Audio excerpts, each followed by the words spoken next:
皆様こんにちは。ただいまより国連大 Hello everyone. I am pleased to announce the opening of the symposium on community-based activities and governance for Seascape restoration, co-organized by the United Nations University Institute for the Advanced Study of Sustainability and the Ministry of the Environment, Government of Japan.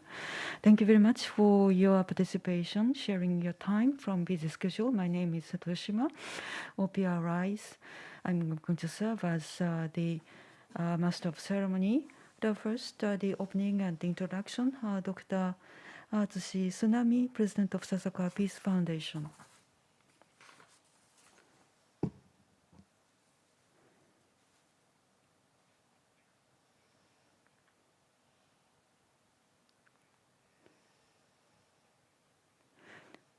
Thank you very much. My name is Tsunami, Director of Sasakawa Peace, the President of Sasakawa Peace Foundation. It is great pleasure to welcome you to Symposium on Community-Based Activities and Governance for Seascape Restoration, which we organize with the United Nations University Institute for the Advanced Study of Sustainability and the Ministry of the Environment. I'd like to express my deep appreciation to our co-hosts for their cooperation. I also thank the distinguished speakers and audience on YouTube for taking time from your schedule to join us online. The format we take today due to COVID. The 10 years from 2021 through 2030 is designated as the United Nations Decade on Ecosystem Restoration. This period is also the United Nations Decade of Ocean Science for Sustainable Development. The Sasakawa Peace Foundation has been working for it, including through the Japan National Committee. The decade on ecosystem restoration is equally important and should draw more attention and public engagement in Japan. And this thinking has led us to organize this symposium today.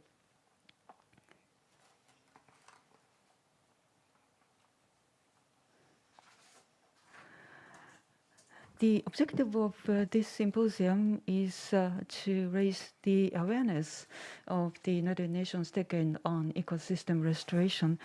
Particularly in session 2, we have the presentations by practitioners on the ground, which will be widely shared, and the representatives from the Japanese the government, Ministry of the Environment, Ministry of Land and Transport, and the fisheries agencies, introducing the Japanese the government measures.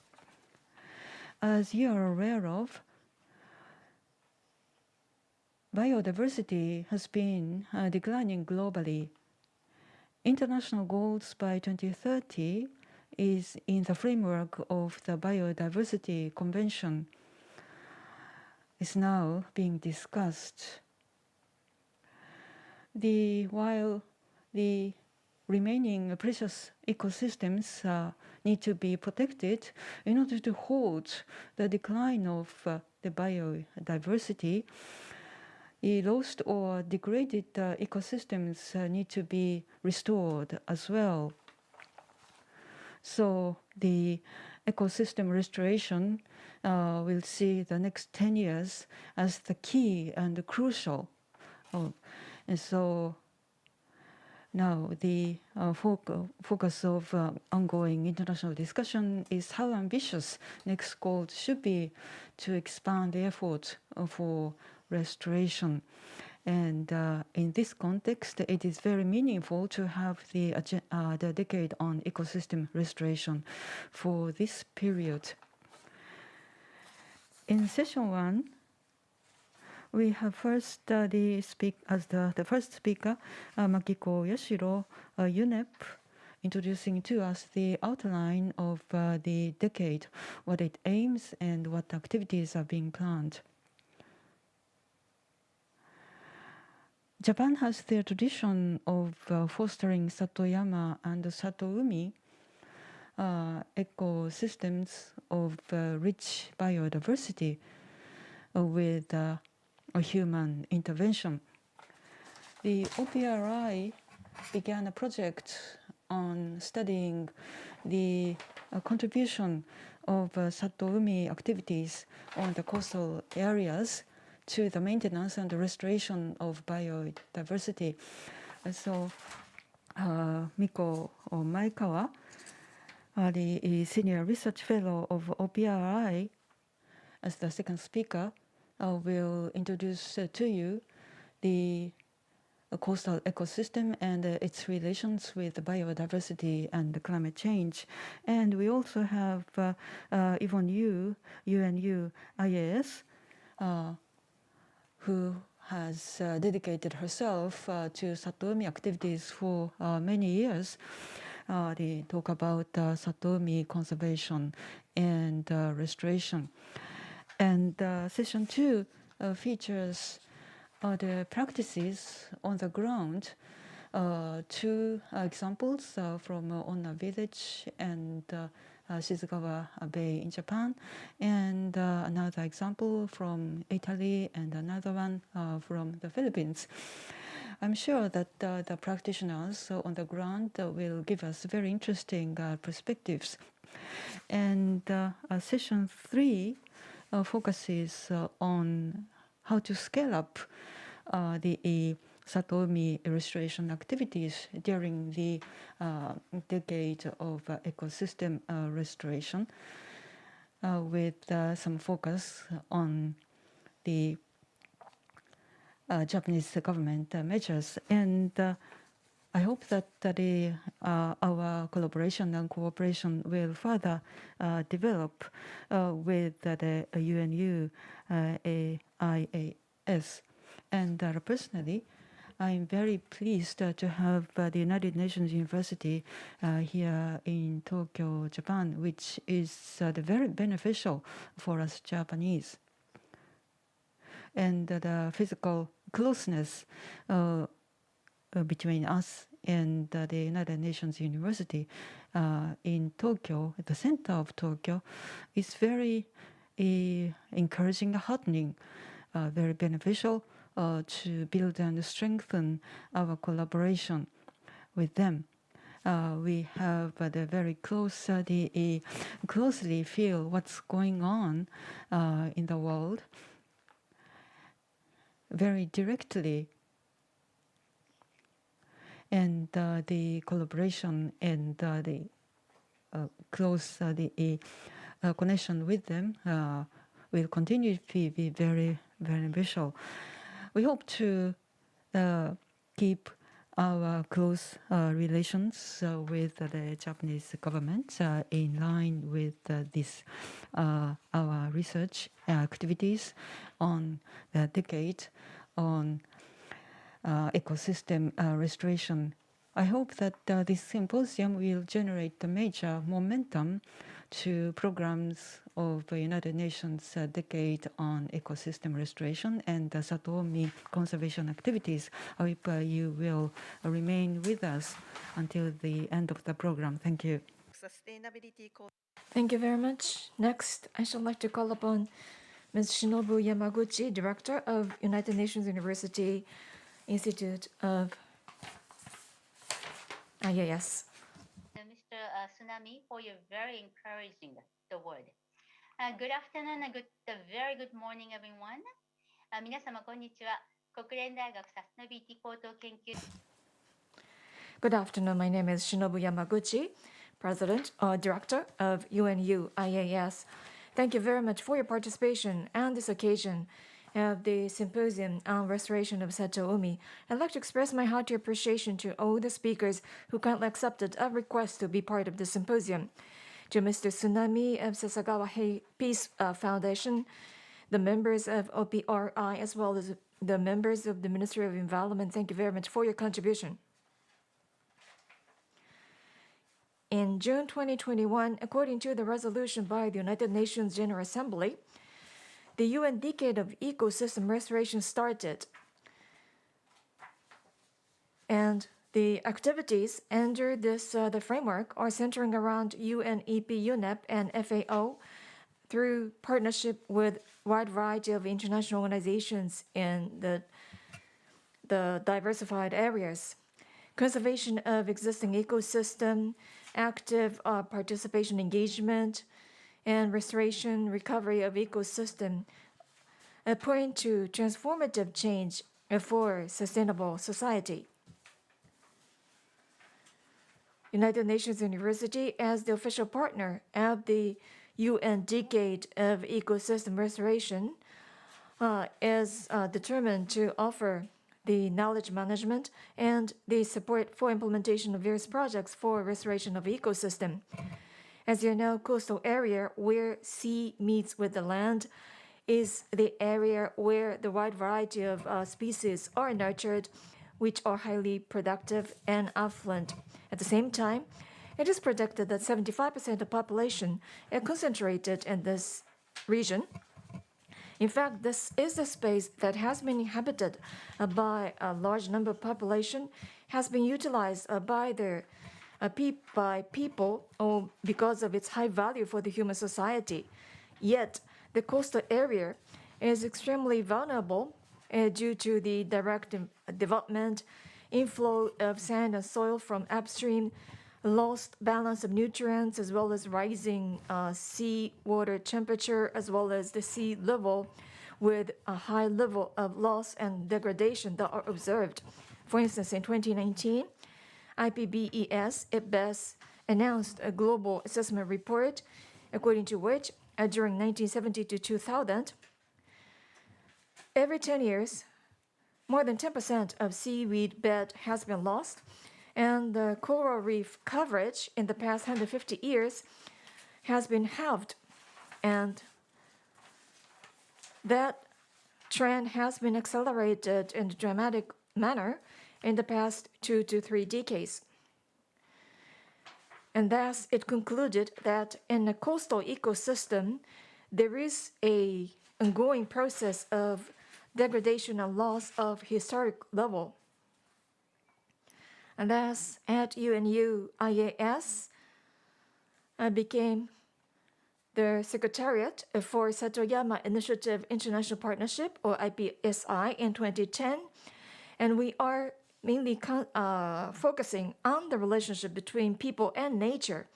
And for a sustainable society, with symbiosis with nature, we have been engaged in various activities to support initiatives for research and various projects in communities. For instance, Seascape conservation, integrated landscape approaches for land and sea,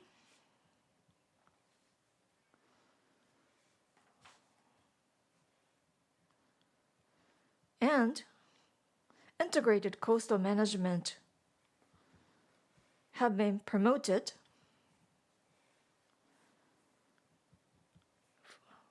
through which the coastal ecosystem, the culture of coastal community, conservation of livelihood, and restoration have been the major focus. As we heard from Mr. Tsunami, this decade is going to be the moment of truth, that is UN Decade of Ecosystem Restoration and UN Decade of Ocean Science. We should take the full advantage of those two opportunities for achievement of SDGs and post-2020 biodiversity framework to enhance the level of the restoration of Satoumi. To do that, it is essential to base ourselves on the experience and expertise that have been achieved so far in the field, as well as the partnership with the policies by enhancing the synergy among them. I sincerely hope that this symposium is going to help boosting up the synergy that is necessary. Thank you very much. Back to you, Madam Chairperson.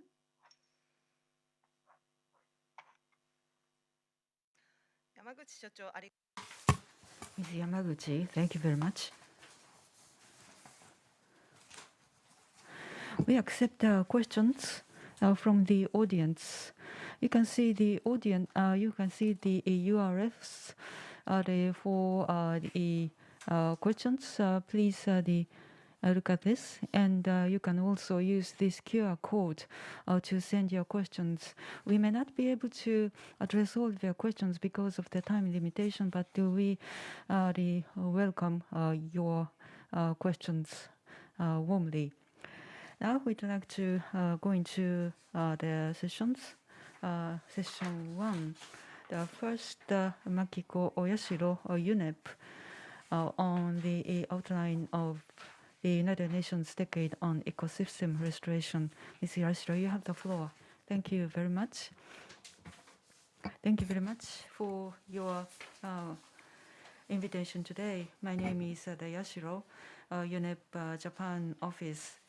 I'm going to give you the outline of this the decade on ecosystem restoration. The period between 2021 through 2030, this the decade has been decided as the ecosystem restoration decade at the United Nations General Assembly through its resolution. It is intended to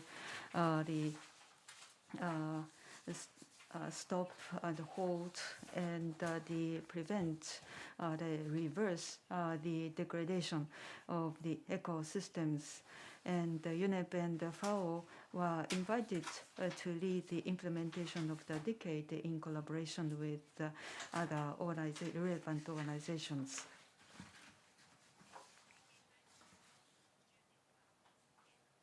And in June last year, this decade was launched formally at the United Nations, the UNEP Assembly, and the various campaigns that followed throughout the world. As you can see here, becoming the generation restoration, restoration of ecosystems that benefit socio-economically.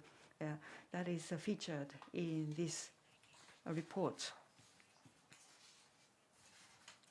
I have a video that has been produced on the launch of this decade.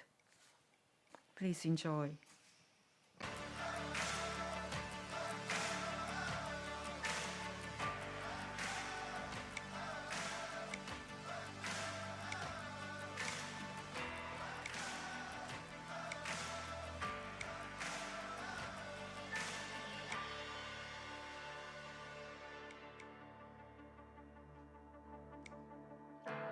Join us and be a part of Generation Restoration. This World Environment Day? Restoration starts now. It's like this. Trash into cash. What is your pledge? In a snap.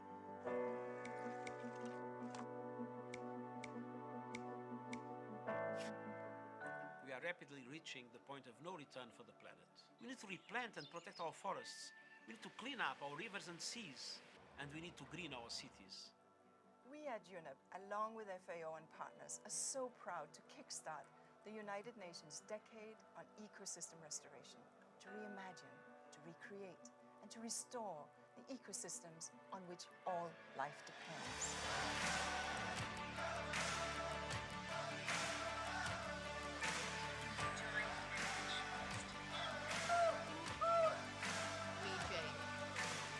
Hey, aloha, I'm Jack Johnson.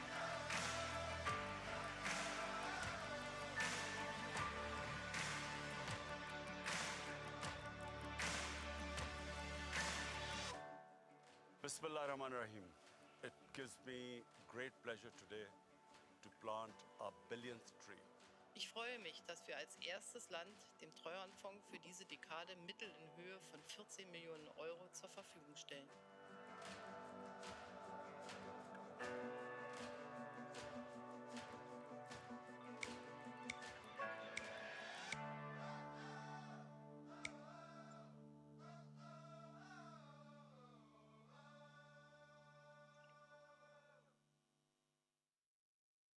質疑をお願いいたします。As you have seen, on last year's the Environment Day, the Prime Minister of Pakistan, the host nation, and other dignitaries sent the messages which attracted the global attention and outline the strategy of this decade detailed, and you can visit through this link. The strategy includes 3 pathways. First, the awareness, education, and the public engagement should be organized so that the restoration can be conducted globally. And secondly, political will should be mobilized for stronger policy and cross-sectoral dialogues. So political support should be garnered. And third, technical capacity must be strengthened, and the scientific knowledge and technology and other knowledge should be utilized. And in this decade, the 10 principles have been designated to underpin these activities related to ecosystem restoration. So SDGs and other global activities should benefit, and also the indigenous people, youth, and the women, and all stakeholders should be involved in restoration activities. And also the result should be measurable through standards or the specific criteria. And currently, there are about 100 partners joined for this decade. Unfortunately, so far, the number of the organizations joining from Japan is very limited. I strongly hope that the more Japanese organizations will join us to participate in this global campaign. And you can have more information through the website page for detailed information for partnership. And there is an advisory board under this decade. Stakeholders and the experts, the advisors, and contributing to education and awareness activities. And presently, there are 5 task forces which are in operation. First of the task forces is on best practices, and there are 117 members from 43 organizations members.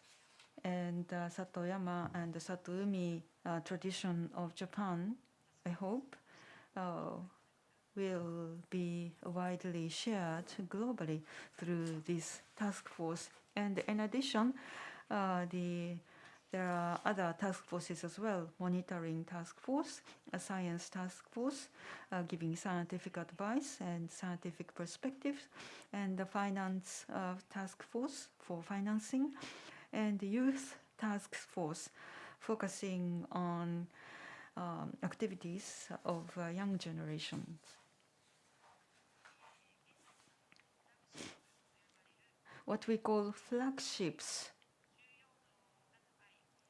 activities of high importance with potential for high replications.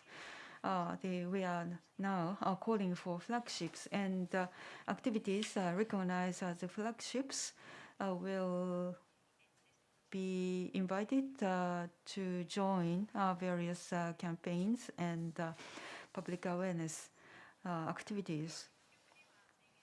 And their presence will be raised further, and their experiences will be shared widely. And we are now calling for flagship nominations by the end of March. And endorsement by the national government will be required. And if chosen, these 10 flagships will be announced at the United Nations General Assembly later this year, and they will be supported and publicized throughout this year. And these are the criteria, and the activities should be in line with 10 principles that are outlined, and they need to have produced measurable and documented results, and they should have a certain size and have potential for upscaling or replication.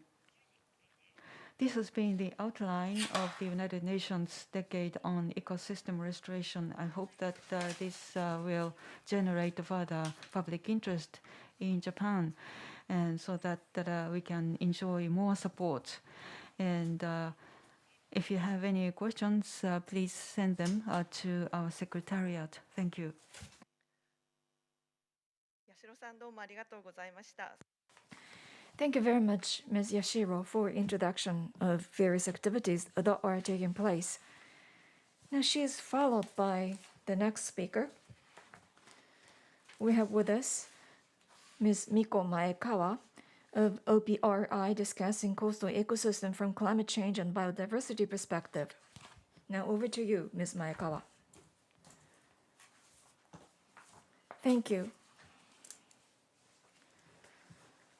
Today, my presentation is entitled Biodiversity and Climate Change in Coastal Areas, Cases of Satoumi Activities. About today's theme, it is about the ecosystem restoration and restoration of the coastal environment. And in fact, biodiversity and climate change are intertwined with each other so closely. Thus, I'd like to discuss the relationship between the two, as well as the results of survey that we conducted.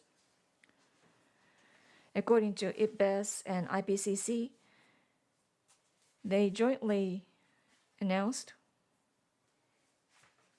the report, which is shown on the screen. And according to the report, there are 41 messages there.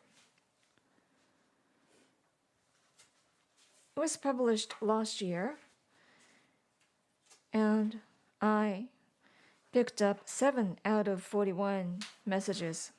As you see here, increasing energy consumption, overexploitation of natural resources, and unprecedented transformation of land, freshwater, and seascapes over the past 150 years have supported better living standards for many, but have also led to changes in climate change and accelerating decline of biological diversity worldwide. And when we consider climate change measures, in fact, they can produce positive impact to improving biodiversity. That is, there are series of negative impacts due to climate change, but at the same time, the countermeasures on that can help restore biodiversity, and then climate change impact could be alleviated based upon the service that is gained from biodiversity. Thus, as this report indicates, there is such a close relationship between the biodiversity and climate change, and therefore we need to work on 2 fronts at the same time. And then the results should be announced and try to maximize the co-benefit to meet the needs of the people for development at the same time. And in the same report, it also refers to synergy as well as trade-off between biodiversity and climate change. Blue represents synergy, and the red, it's about the trade-off. In other words, two goals are not compatible with each other.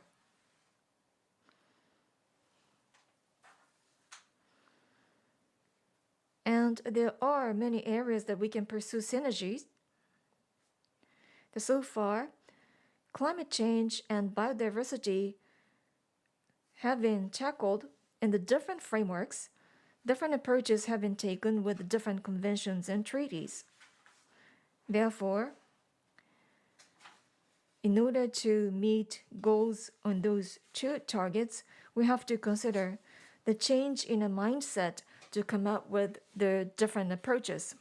As number 6 says, avoiding and reversing the loss and degradation of carbon and species-rich ecosystems on land and in the ocean is of highest importance for combined biodiversity protection and climate change mitigation actions with large adaptation co-benefits, such as blue carbon, that is, ocean or maritime,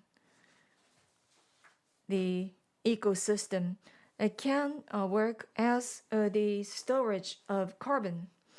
In terms of the negative relationship between the two, as number 7 indicates, technology-based measures that are effective for climate change mitigation can pose serious threats to biodiversity. For instance, the mining resources, for instance, for energy conservation, it could be exploited, including the undersea mines, which could produce the major impact to maritime ecosystem, even when the initiatives are for improving the climate change. And then for restoration of ecosystem, what kind of path could be considered? According to this report, the combination of different actions and behaviors are indicated for necessary. That is not only diversity but also social transformation. And to follow the path to a recovery has to be pursued.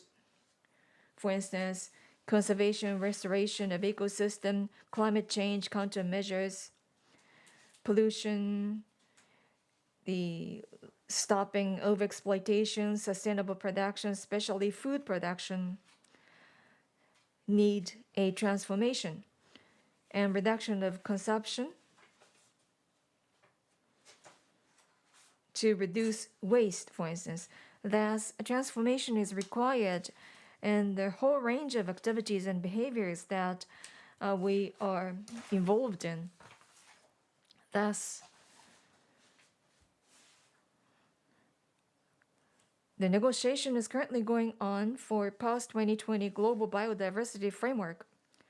Given the global loss of biodiversity, to achieve the world that is compatible or that can achieve symbiosis with natural environment by 2030 and eventually 2050. Restoration of genetic resources, and at the same time meet the needs of the people and the benefits shared equitably, and means of implementation by way of funding and the capacity building, among others, are required to achieve those goals. And within this framework, the maritime and coastal region targets are being discussed, and in fact they are part of the goals. The restoration of ecosystem, at least the 20% of lost ecosystem has to be restored according to some discussion that is taking place there. Now turning to the survey that we conducted as case studies on Satoumi type management, we looked at 4 areas. First, about Shiretoko in Hokkaido. In 2005, it was designated or registered as World Heritage, where different stakeholders across different the industries and sectors are working together, including the government, the municipalities, the businesses, and the fisher or fishing community as well. By way of multiple use integrated marine management plan, for instance, they established the closed area for fishing for the Alaska pollock, and also to increase the spawning by the parental fish of salmon. The river environment was improved. And another case is in Okayama, in Bizen City. During the fast economic growth period, the nature and ecosystem has been lost and destroyed, but then the eelgrass, the bed was improved, and it resulted in the improvement of the eelgrass bed area. And thus, based upon those case studies, we should consider global target. In fact, there are a lot of lessons that we can learn out of those case studies. Therefore, what is currently under discussion, that is about the post-Aichi or post the 2020 Biodiversity Convention. There is a various discussion going on, and as you see the link here, for instance, the blue carbon in the case of Bizen City, that could be referred to, and also the coordination mechanism of different stakeholders among the different stakeholders in Shiretoko, and that could be also used for the good the practice to follow, including ICM. The plastic reduction that is currently included in the draft, and I believe that is a positive achievement. Thus, we should consider the accumulation of local initiatives and efforts while trying to achieve a global target. I'm looking forward to the progress through those projects. Thank you for your attention. さんどうもありがとうございました。Ms. Maekawa, thank you very much. I'd like to now invite Yvonne Yu, UNU AIS research consultant, dedicated herself for many years to Satoumi activities, restoration and conservation of coastal seascapes. Satoumi, thank you very much. Hello, everyone. My name is Yvonne Yu, research consultant of UNU IAS. I'm going to discuss with you restoration and conservation of coastal seascape or Satoumi. There are many ecosystems, but why Satoumi in particular? Why Satoumi has been declining and weakening, and its vulnerability, and what we can do. I have only 10 minutes, but I'd like to discuss it and think together with you. So let's see the marine biodiversity according to Census of Marine Life. This shows distribution of the marine biodiversity. Globally speaking, red and the yellowish areas show a higher degree of biodiversity, and under close scrutiny, such a rich biodiversity is concentrated on coastal areas. Going offshore, yellowish, bluish, and greenish areas increase, and science shows that the coastal areas tend to have rich biodiversity. But why, you may wonder. Just imagine in coastal areas, and not only sand, but we can see seaweed, corals, and other fish species and living organisms. it's been called the cradle of ocean life. Fish lay eggs here and grow and feed, and after growing, then they migrate far into the ocean. And Satoumi, or coastal seascape, is therefore the cradle of ocean species. They protect fish. Most fish species first come to coastal areas, feeding themselves before migrating into far areas. The overexploitation or the overfishing is one problem, attracting attention. But do we create enough space for fish to grow? We need to the growing areas for fish in order for us to catch fish. So that's what we need to do.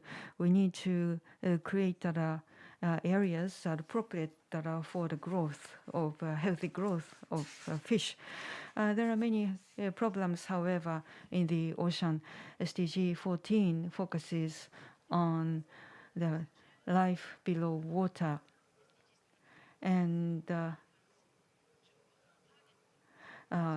there are 10 targets under 14, particularly 14.2 focuses on marine biodiversity, sustainably manage and protect marine and coastal ecosystems to avoid significant adverse impacts, including by strengthening their resilience and take action for their restoration in order to achieve healthy and productive oceans.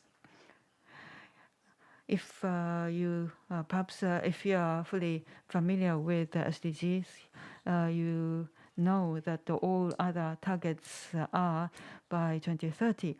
As Ms. Maegawa mentioned, however, the post-2020 is now being discussed. SDGs were created in 2015, and without delay, harmful impacts needed to be stopped for the ocean. That was the sense of urgency that was shared at the time. But there are indeed many different problems related to the sea. And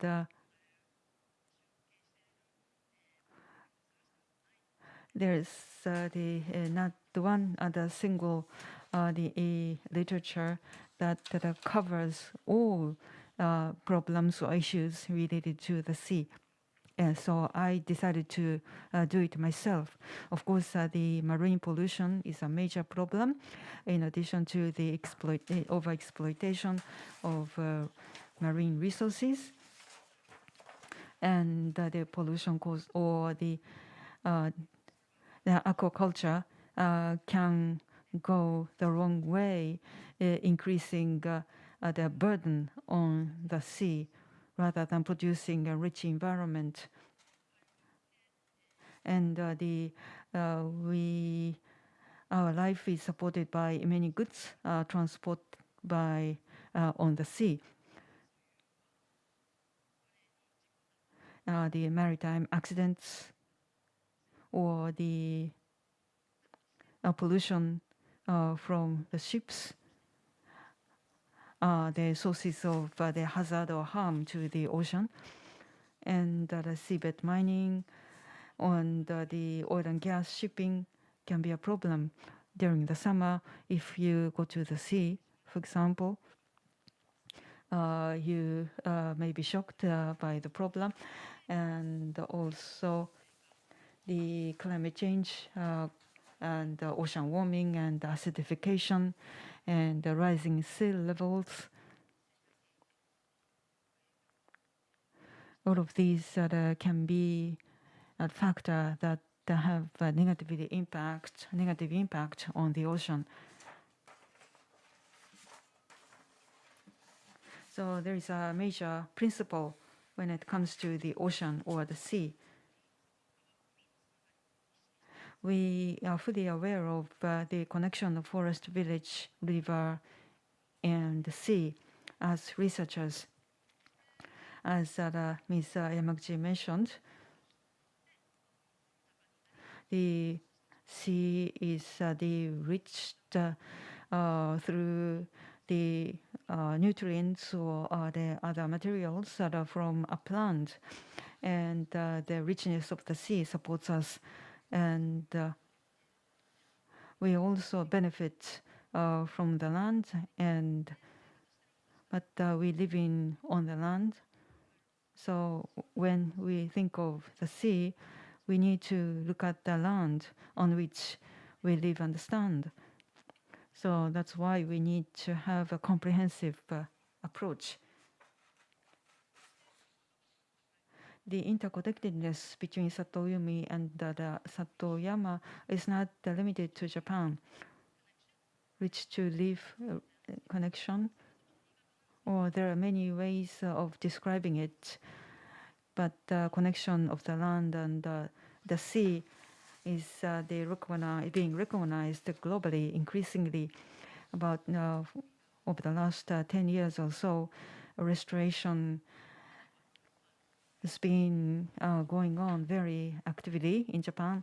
For example, seaweed bed restoration is one example. In Wajima City in Ishikawa Prefecture, women divers are catching fish every day, and in addition to diving for catching shells, and they also eliminate the harmful vegetation in order to protect their fishing grounds, and tidal flats and the shallow areas and the beaches are created at many places in Japan.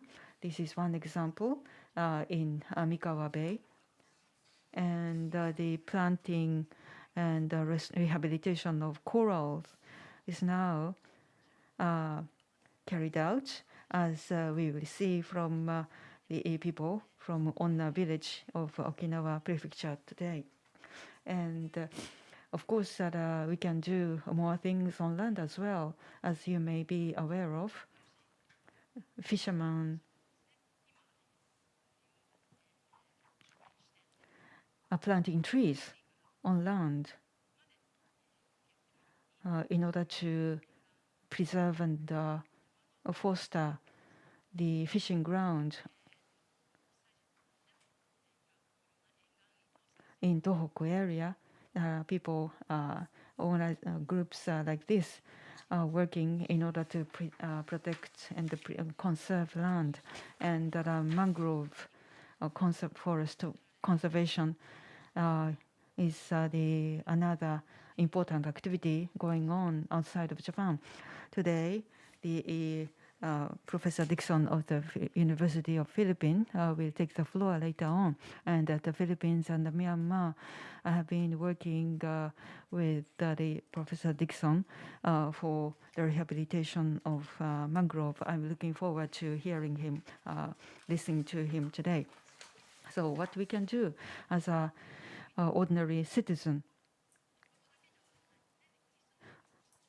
Of course, we can clean the sea and the beach, but we can do more on land while we are living everyday life. Cleaning the street is one way, because 80% of the garbage found in the sea came from the land. So cleaning the street can benefit it can be beneficial for clean beach. And I do not single out the plastics products as a villain, but we can reduce or reuse the plastic products or the single-use plastic products in particular, and the proper disposal of garbage is very important. I live in Tokyo, and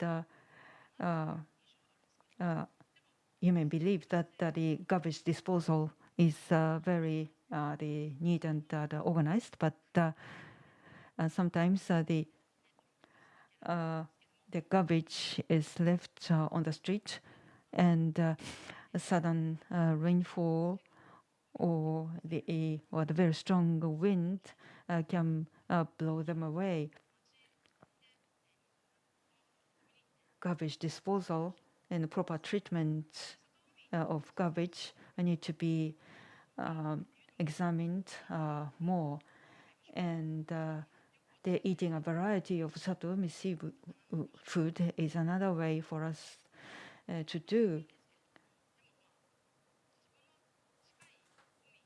Perhaps the sea product that are coming from the sea nearby would help the livelihood of local fishermen, and we can also support ocean-friendly products. For example, the sunscreen, which would be friendly to corals, and also clothes and fish. The toothpastes can include very fine the plastic beads or the plastic fiber. Such products, use of such products can be reduced or avoided. And we should learn and spread the word about Satoumi more through activities like this today. I think that by changing our way of thinking, we can turn the problem, a sea of the problems, into sea of opportunities. I would like to continue to work with you. Thank you. ございます。本日はシンガポールから参加いただき Thank you very much. Thank you very much for your very clear presentation. You are participating from Singapore. There's one question. Isn't the final year of SDGs that's 2030? Yes, that's correct. Thank you for the clarification. We are slightly behind the schedule. I'd like to now move on to part 2, or session 2. And we have with us Mr. Tomonari Akamatsu of OBRI serving as the moderator.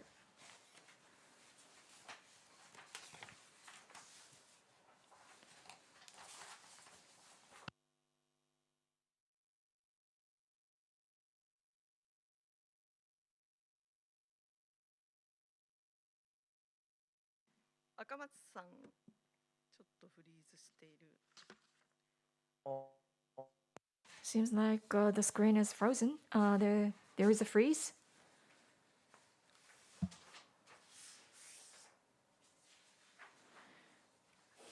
Thus, on his behalf, I'd like to introduce the next speaker, the first speaker of session 2. This is going to be Mr. Yamashiro of Onna Village Fisheries Cooperative.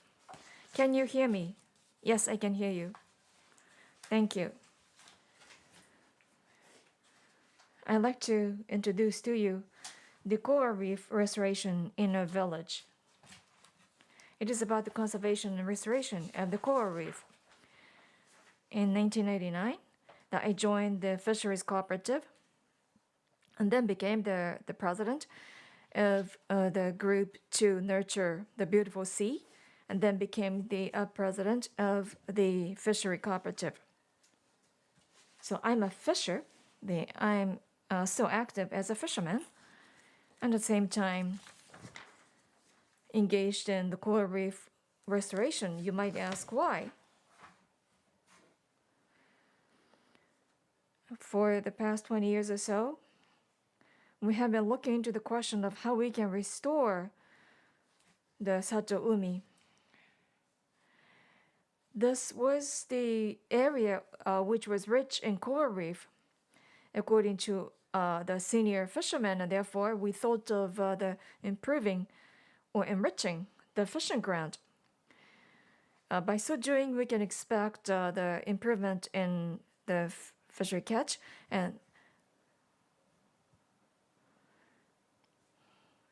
And there are 37 resort hotels both near the coast and at the hillside.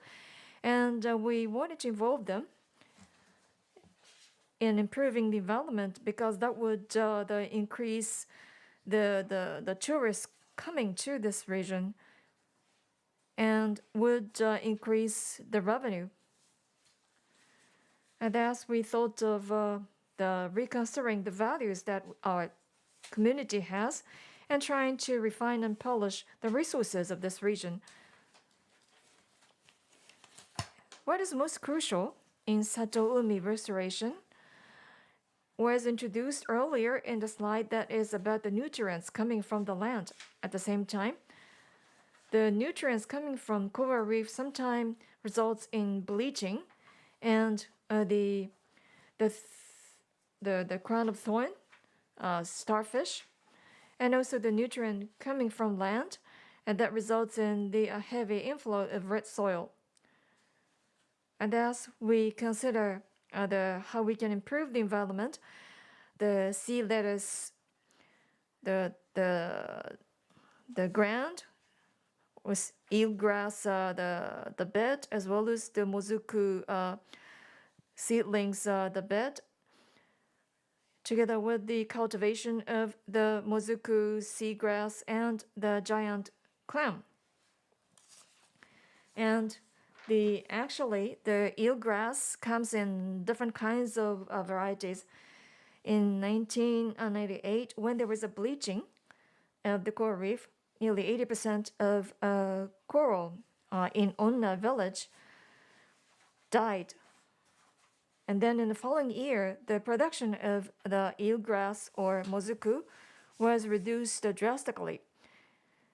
And when we tried to consider the reason, the one senior fisherman told us that when the coral reef was in healthy condition, then the grass or eelgrass production was also very good. Thus, in 1998, since the bleaching of the coral reef, we started the raising the coral by planting coral. Because when the coral planting is performed, then that would help the natural restoration of coral. Because 75% of the coral were extinguished in 1998, and therefore we thought we need the planting the coral to improve the spawning. So first, we start with the production of the seedlings, that is by way of cutting the branches. Then that will be placed on the base. Then that will be cultured in the shelf in the water, and then that will be placed in the sea ground. Nowadays, 40,000 the individuals of 54 species are produced. With that,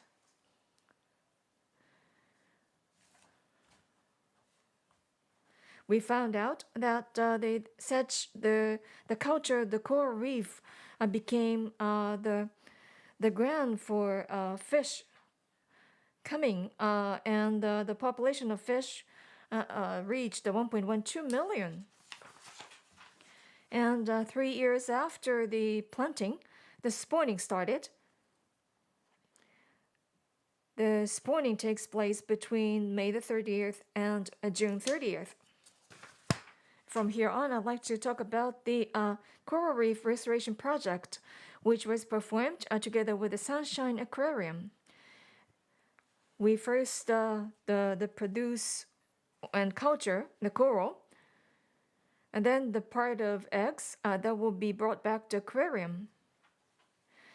And once the coral is raised, and then they will be brought back to Onna village waters. Also, there is a Team Chirasango, or beautiful coral. And this is a list of businesses that are part of this project. This is a conservation activity that involves local communities, local population, and businesses. There was a desire and goal to restore the seascape by planting coral by ourselves. Onna village was famous for the beautiful coral reef, and therefore it was popular among divers from all over Japan. And so far, we planted 15,000 the individuals, and last year,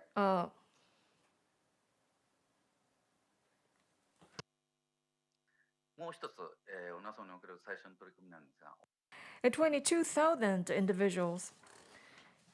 And now, I mentioned earlier about the mozuku seagrass that is produced, and that would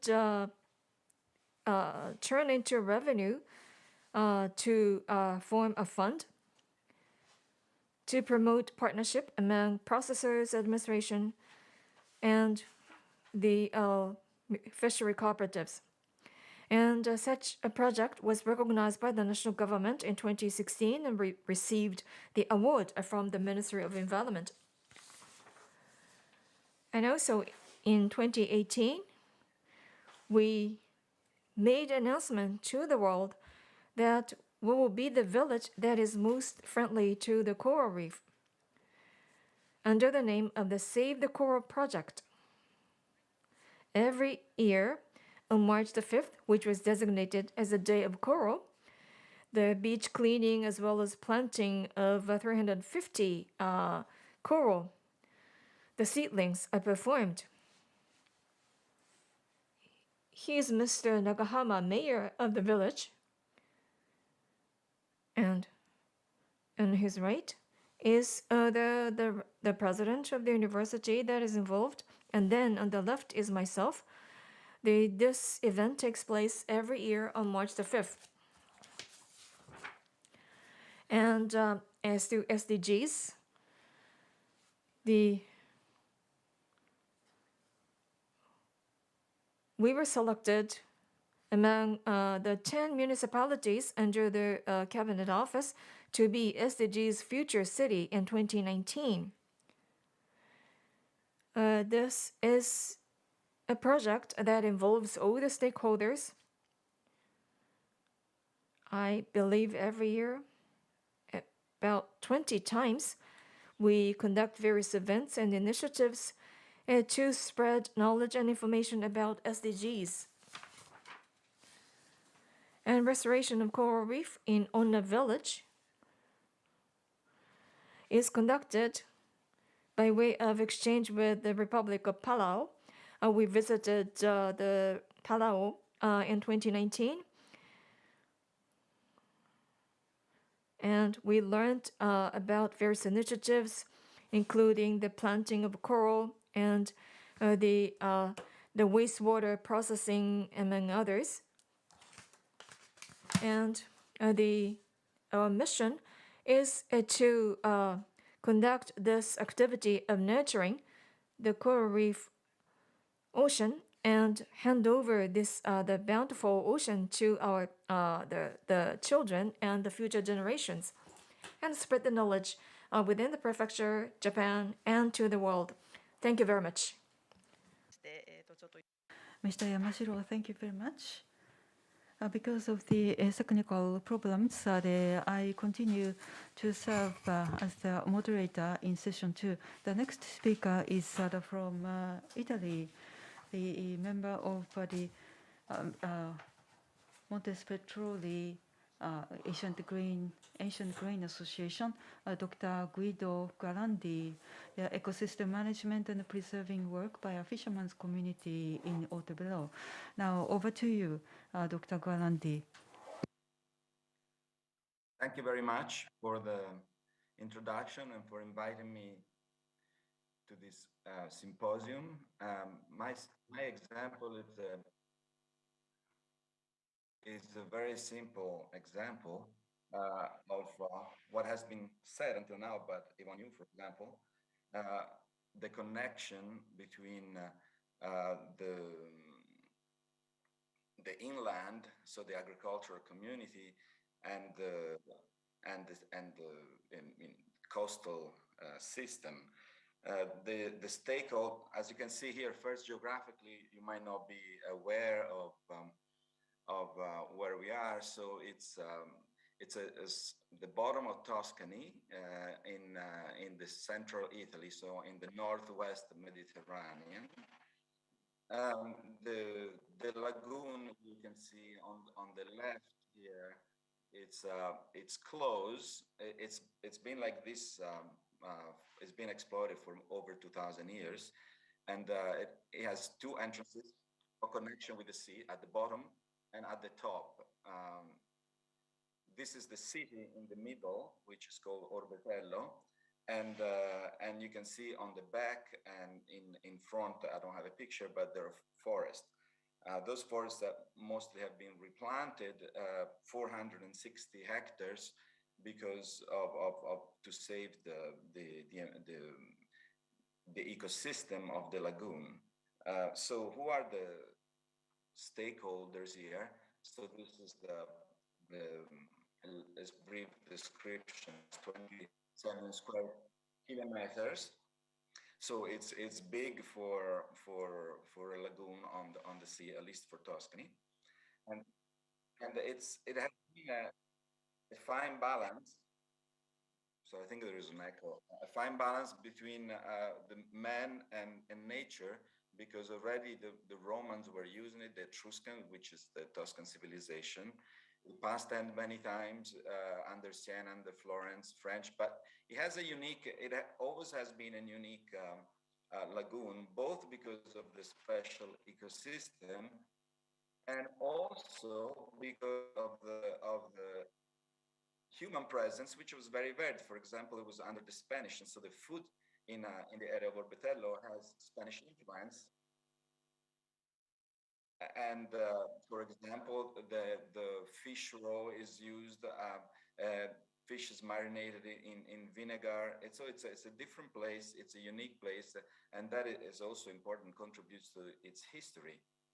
However, the situation is very challenging because, as you know, every ecosystem is very, very fragile. So who are the stakeholders, and what are the main what is the main story here? So the stakeholders are, first of all, the fisherman community is about 200 families who have been living, of course, always different, but there is this community of fishermen has been living from fishing in the lagoon for this long time, for thousands of years. The other stakeholder is always been obviously the city government, so in this case the city council, and then the government local actors, which are the province of Grosseto and the Tuscan region. So the fifth stakeholder, which is not directly involved, in fact, is the agricultural community. Like, for example, me, I'm a teacher, but I'm also a farmer, and so the farmers are responsible for the health of the ecosystem in the lagoon, and that's why I'm talking about it, and I show it as an example in my classes to my students, and I bring the students here because the farmers have a very huge responsibility in maintaining the ecosystem. The other, and I'll talk about a little later, but the problem of overfishing, of course, has been mentioned, and it has been solved in a very unique way in Orbetello, I think. As you can see, the system here was quite simple. It's a very easy way of fishing because the lagoon is very friendly to fish. It's a reproduction ground. There's a lot of aquatic plants and there's a lot of plankton. So the fish goes in small from the sea through, and the fishermen have put these barriers. They always existed. Before they were made of wood and reeds, and now they're made of cement and metal. But the fish goes in and then grows in this friendly environment, if you manage to keep it friendly. and then it can be caught very easily because it passes through here, goes back to the ocean, big, and all you have to do is to actually catch it. And however, there was a lot of waste, at least in Italy, there was a lot of waste because not all the catch is being sold. And the way that they found, the system that they found in Orbetello is quite good, I think, because, and everybody thinks, because they managed not to overfish, because when they catch the fish, they have request, and all that fish that is not sold, it's been put in temporary cages, which is not aquaculture because it's not fed, and it's put in these cages in the lagoon, and then they get it only when they sell it, which is very intelligent. They reduced nearly to zero the waste of fish. Instead, when they fish it, bring it to the market, don't sell it, then it doesn't work. So they worked really hard to make sure that everything that is caught and transformed, because the fishermen there transform the fish. They made dried fish raw. They make marinated fish with vinegar, and so that was very important. I would like to talk about a little bit about it's a positive message. The managing to keep the biodiversity there.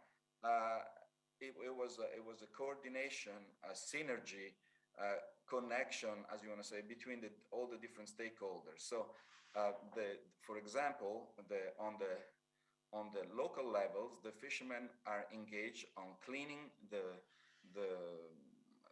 canals that come into the lagoon. They are try to manage the salinity of the water by pumping, not the salinity, the temperature of the water by pumping cold water from the outside, from the deep sea, so that the temperature of the water doesn't raise too much. They harvest algae and aquatic plants that are growing too much and are harmful and asphyxiate the lagoon. They work on the seabed so that is oxygenated. So that's a constant work, and it's a fine line. It's a delicate balance, and they have been helped. But one main thing is that couldn't happen without the rules that have put into place by the government, and therefore the farmers who are cultivating on the sea, on the coastal area, they need to not use. They have a maximum amount of fertilizer everywhere, and because if there's too much of polluting agents, but even fertilizer, even organic fertilizers, then the lagoon ecosystem is ruined. So I think what is important is the distribution of responsibilities among stakeholders is key to have a success story, because with raising temperature, overfishing, all the things that are happening have been said. Everybody has to be respecting the rules and be very careful. And if we want to keep this ecosystem alive, and I'm not saying the Italians are not very good, but in this example, specific example, it's still working and it's a success. The last thing I wanted to mention is that for the community, it's important to maintain the jobs for the fishermen, and therefore they have been working to selling their products to even supermarkets, to have a restaurant which makes more money than just selling the fish to supermarkets or shops. So therefore, this integration, and with COVID, of course, that has been a difficult thing. But I wanted to end up on a positive note. This ecosystem is being maintained. The special identity, the special food has been maintained.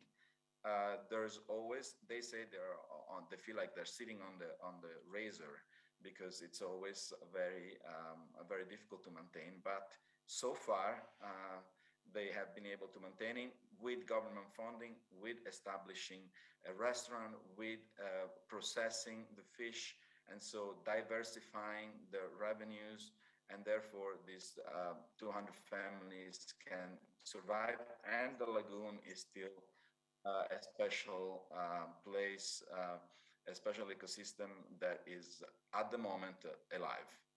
Thank you very much for inviting me, and this is all. I hope it was useful. ありがとうございました。環境に Thank you very much.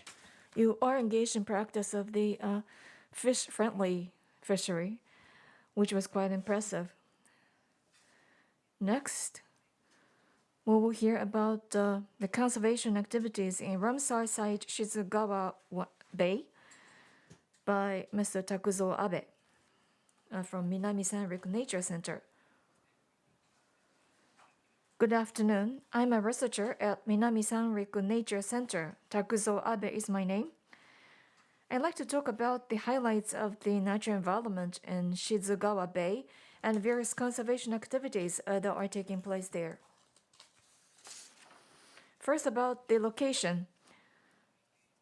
It is facing Pacific Ocean north of Miyagi Prefecture, northern part of Miyagi Prefecture. It is a bay that is open to Pacific Ocean. It is a rich in natural resources, and at the same time, it is known as one of the most productive fishing ground with aquaculture that has been performed from a long time ago. The area that is highlighted by shading, this corresponds to the Ramsar site. And the ecosystem here could be better understood by looking at one type of the living resources there. That is about the seagrass that creates the forest, so to speak, that corresponds to the forest and the mountains. The seaweed bed, such a rich seaweed bed can be found in Shizugawa Bay, and there are 4 different types. First comes the kelp, the large-sized the seaweed, then arame and garamo, and eelgrass. The eelgrass that is found in the sandy area. So there are 4 different types of the seagrasses. And eelgrass is different from the other seaweeds because it flowers and bears the fruit under the water. And the one unique characteristics here is that you can find the seaweed bed and the seagrass bed the comprising the kelp and arame, because the kelp or makombu that is grown in the warmer, rather colder temperature, well as in the case of arame, that is found in the warmer temperature. And the reason why they coexist, and that's because of the currents. That is the Kuroshio current that is warmer, and that interacts with the colder current, that is Oyashio current, and then there is Tsushima current that moves northward, and Tsugaru warm current, part of the Tsushima current, and they interact around Shizugawa Bay. Therefore, there are more than 220 different species of seaweeds and seagrasses, with more than 700 species of fauna. And taking advantage of such conditions, various fisheries have been performed traditionally. However, as you know, in 2011, this region was also hit and devastated by the East Japan earthquake and tsunami. And aquaculture sites were washed away together with various boats. And then there was the community that made about-face change in their direction in restoring their facilities in Togura region. Before the earthquake, the sea in front of this region was covered by the oyster culturing, the raft. And back then, it was cultured in such a densely fashion, and therefore, the productivity was rather poor, and then came the earthquake and tsunami, and they were all washed away.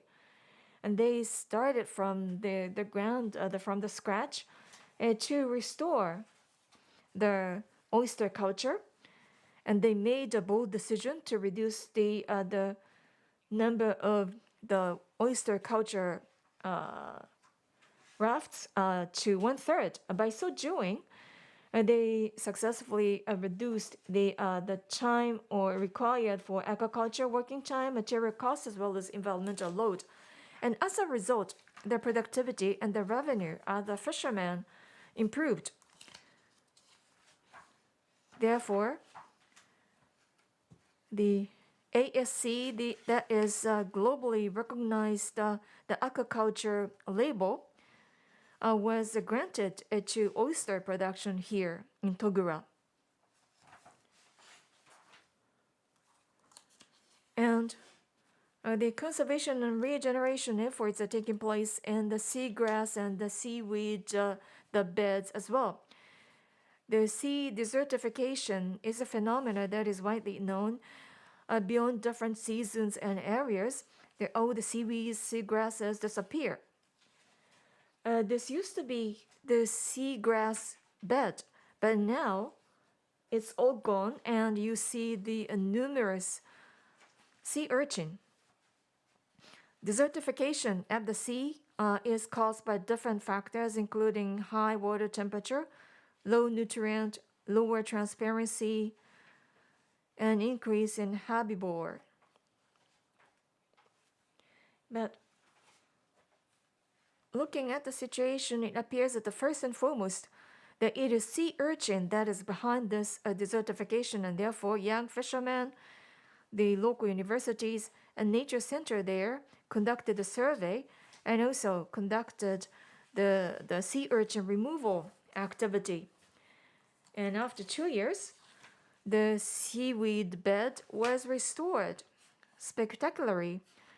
The balance between the sea urchin and the seagrass or seaweed were lost, but then with the manual intervention, the balance was restored. At the same time, sea urchin is a important fishery resources. For instance, the Minami Sanrik is known for the sea urchin, the rice bowl, the bowl full of rice and sea urchin. Therefore, the various entities and municipalities, communities are working for improvement of the seagrass bed. At the same time, we are seeing another factor due to global warming. Those fish species that used to live in warmer temperature now migrate into our water. For instance, in the nature center, in 2018, for the first time, we spotted this rabbitfish. This is a fish that is known for the cause of desertification by feeding on seagrass. And to our surprise, last year in 2021, every day, the fish basket full of this fish was landed every day. Therefore, we distributed the leaflet and to spread the knowledge about this fish among the fishermen. And in fact, we feel and sense the tangible impact of global warming. There's a responsibility is to record the impact and those causes behind the changes. And not only researchers and scientists, but also local population have to be involved. That includes children. Therefore, in Minami Sanriku town, as it was registered under Ramsar Convention or Convention on Wetlands, we started what is called the CPA program involving children. This is an education program, and by participation, the children in the town started to recognize and realize the value of the nature that is found in the local communities, and therefore they started to voice their desire to help support the ecosystem that is found locally. Thus, by spreading the knowledge and value of the ecosystem at the same time, we are trying to involve them to restore the environment. We were hit by the Great East Japan earthquake, followed by restoration projects, construction projects, and then came global warming. And because of such a time, we want that the local children be involved with their experience and senses that are nurtured by this local environment. We are aiming for a creation of the town that revolves around life, involving forest, sea, and the people. We know the importance of the balance among different factors, and because this balance is about to be influenced by various factors, we are here to involve different stakeholders to make an improvement. Thank you very much. It was quite encouraging hearing about the involvement of children as well. Now I'd like to invite the next speaker, Dexter Gevania from the Philippines. Collaborative mangrove conservation, a key to coastal resilience of Alitas community in Quezon province, the Philippines. Over to you, Mr. Gevania.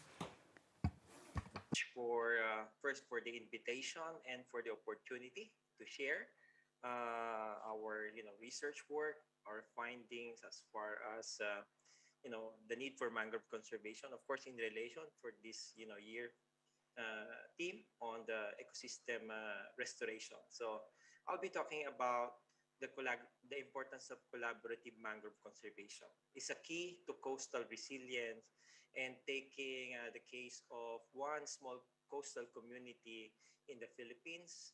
And I would also like to invite you to read the full story about the success story that we have documented as it was published in this particular book. And I'm so happy that this research was funded and in collaboration with the UNU Institute of Sustainability.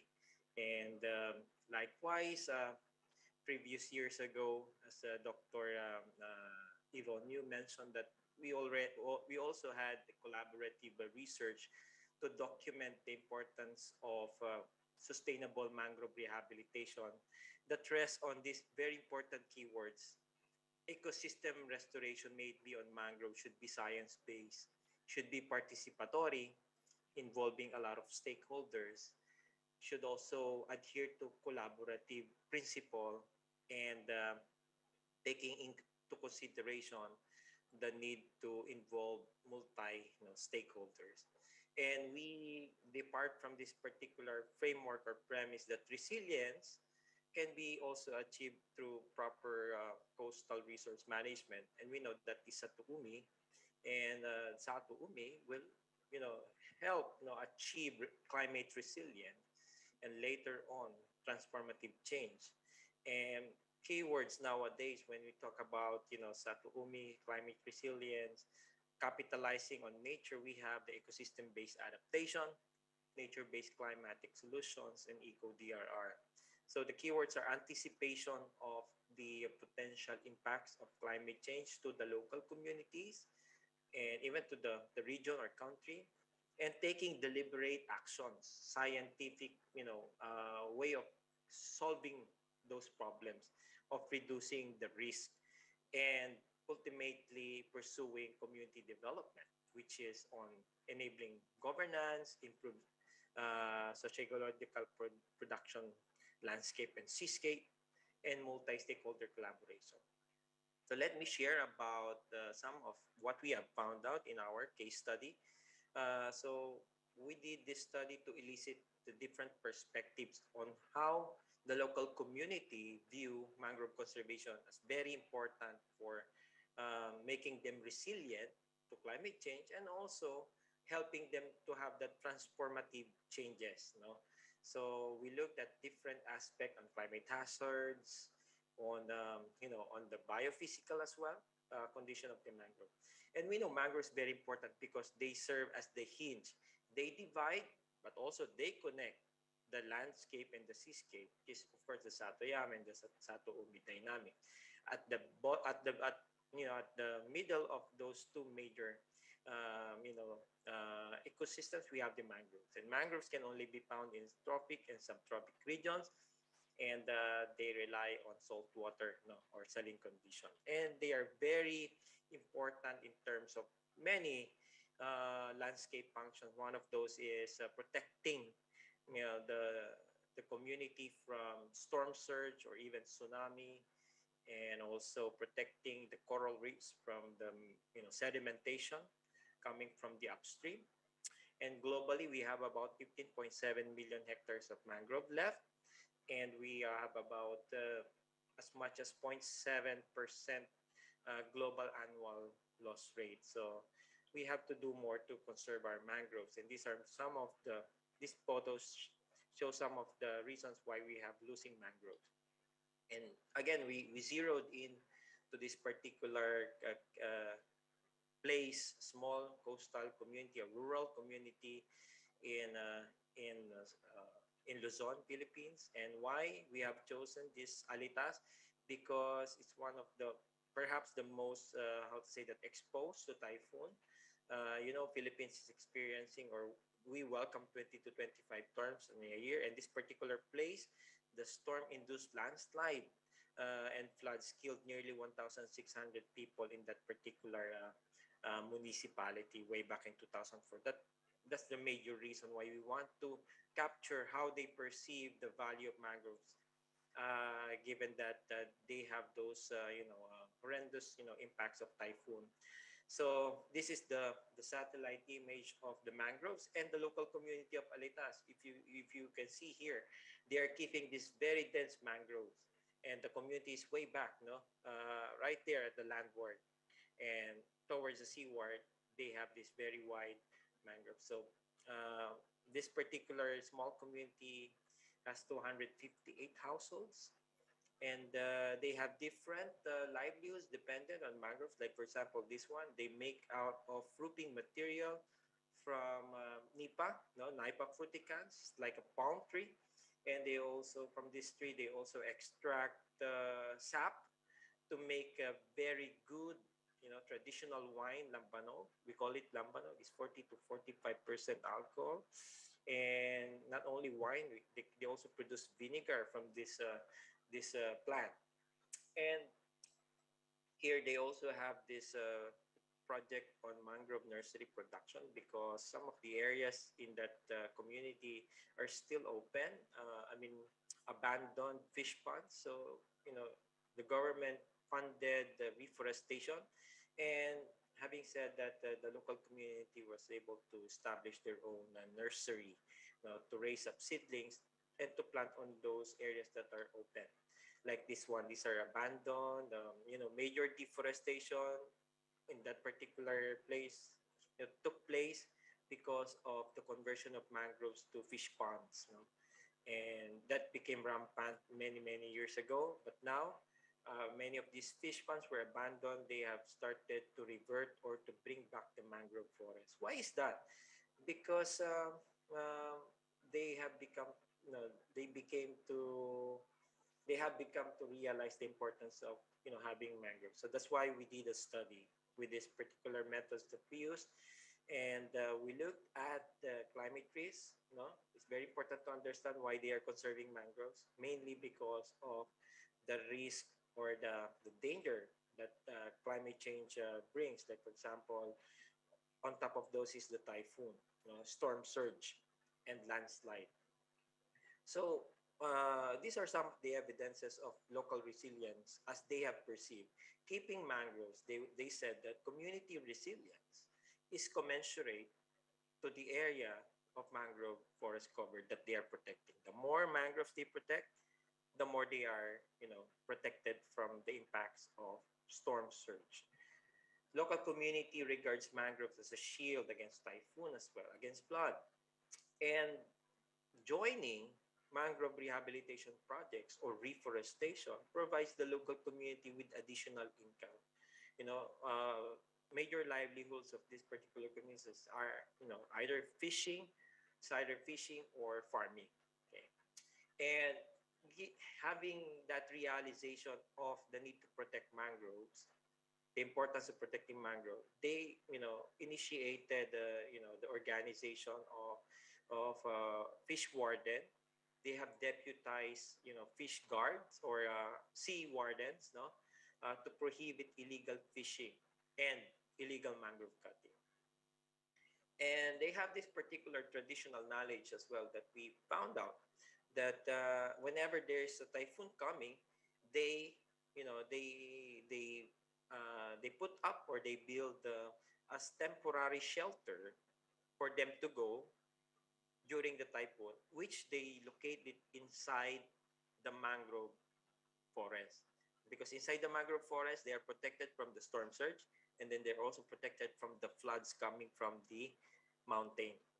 So we also looked at how this particular mangrove conservation can be sustained. We interviewed several stakeholders, and ultimately we ended up with this particular framework for effective collaborative mangrove management. For that to happen, which is the ultimate goal, is human well-being and ecosystem well-functioning, tantamount to mangrove ecosystem resilience and climate resilience. That's the at the middle. That's the circle.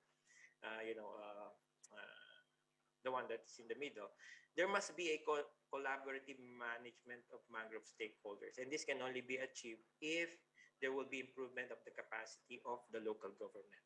That's why training, capacity building should be done to help them, and so that they will be able to craft very good and relevant plans, science-based plans, no, to protect and conserve mangrove. On the other hand, local communities and other stakeholders should have that active participation to partner with the government, and with that strong local commitment from the communities, there will be sustained mangrove management, and that particular goal of human well-being and ecosystem well-functioning can be achieved. So in sum, we also enumerated seeds of transformative change. That is, or it includes increased appreciation of mangrove values, helps, drives them to conserve the mangroves more. Increased local participation is very important. Willingness to collaborate is critical. Improved institutional capacity. Local government must know how to do planning, to fund mangrove rehabilitation. They should have that capacity, no. And then stakeholders are somehow able to connect mangrove conservation now with climate resiliency. So basically, that's the gist, the key findings that we got from this particular case study, and we would like to thank this particular institution through the Satoyama initiative, and this is the small research team that we had. This Dr. Lenny Camacho, and we also have one a partner from University of Michigan. This one is the team that we had when we studied mangrove conservation in the Philippines and Myanmar. And you can see familiar faces like Dr. Yvonne Yu and Professor Liang. So thank you very much. はい、お話どうもありがとうございました。Thank you very much indeed. Q&A の時 I realize that we don't have time for Q&A, but despite that, I'd like to take up one or two questions. First question is to Mr. Yamashiro of Onna Village. You mentioned about coral planting. What about density? And how are you trying to restore the species? When we plant coral, the different species that are considered to suit the particular location are planted on an experimental basis. And then we find out that some of them would grow, the others might die. So we try to identify those that grow in a healthy manner. They will be gathered and planted. And in terms of the density, sometimes we put them apart by about 40 centimeters. in the case of table coral. And in the case of the branch type coral, they will be planted with an interval of 10 to 20 centimeters. And the different kinds of species, in fact, 4 of them are planted in our case. Thank you. Another question to Mr. Abe.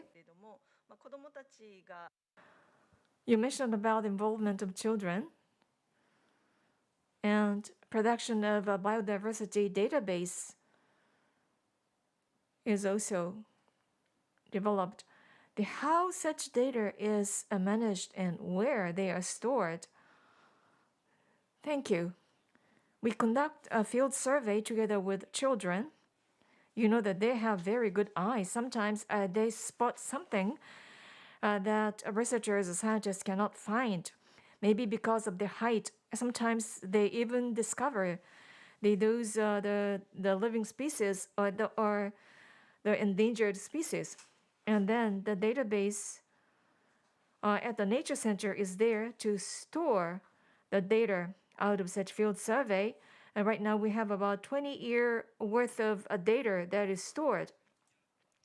They will be utilized as a teaching material or teaching program at schools by processing them into packages, for instance. And that's a kind of example that we perform close to local community. And the Nature Center was restored less than 2 years ago after it was destroyed by the earthquake. But we are currently in the process of redevelopment. Thank you very much. This concludes the part 2.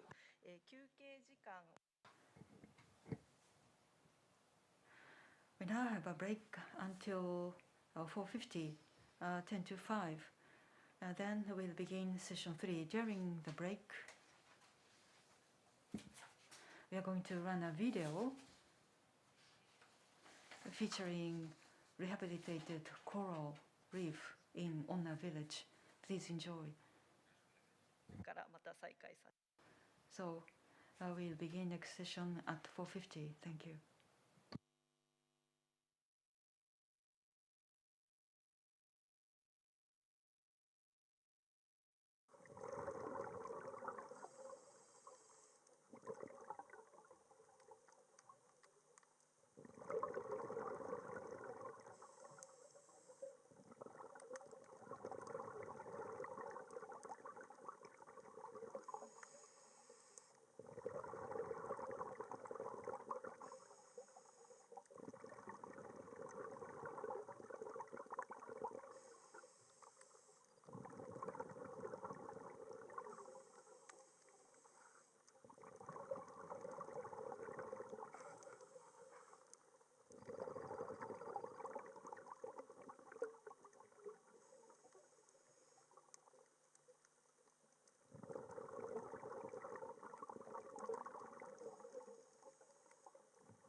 たせいたしました。それでは Welcome back. We now begin the session 3 panel discussion moderated by Tsunao Watanabe, Senior Program Coordinator of UNU IAS.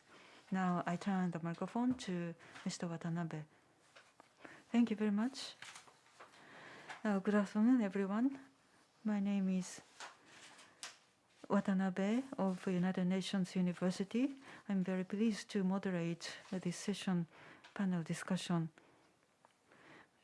Mr. Yamashiro of Ona Village and Mr. Abe of Minami Sanriku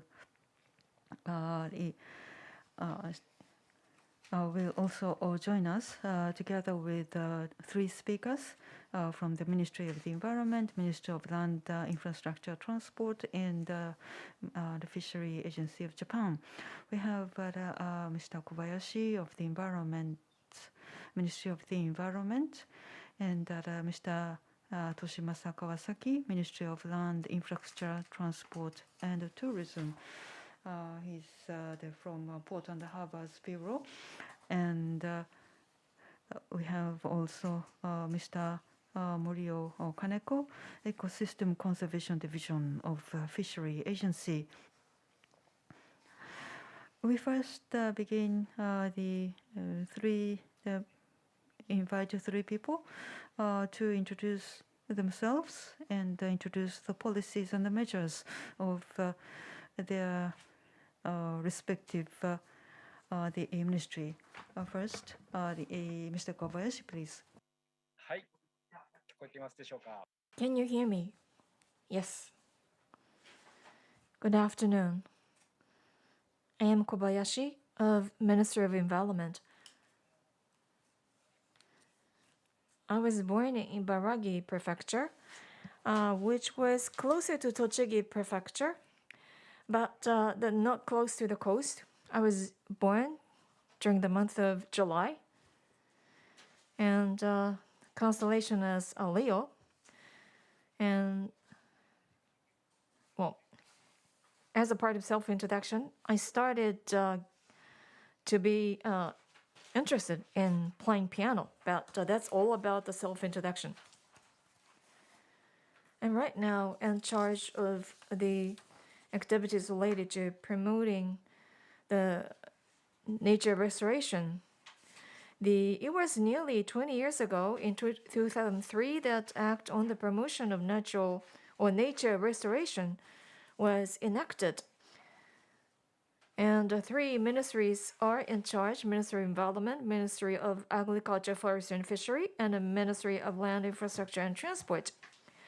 And the objective or the key point in this act is that this is considered to be the community or local level, the bottom-up type activities that are encouraged. And there are about 4 of them in Yamaguchi, Shikoku, or Ishigaki, where the nature restoration councils were established together with the rest. And it was about 8 years ago that I was involved in the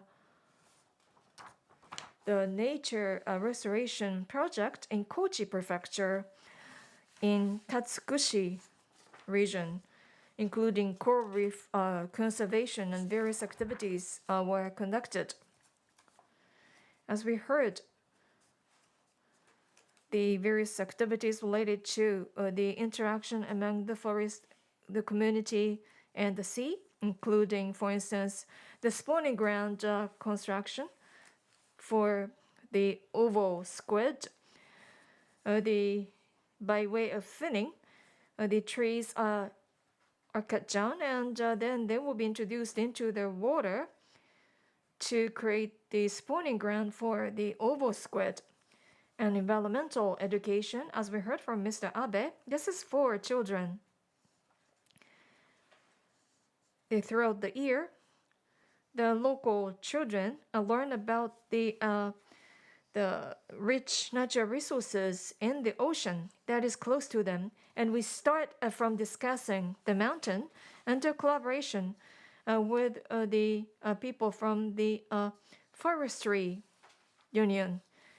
And then there will be the field activities in the mountain as well as in the waters, including observation by diving.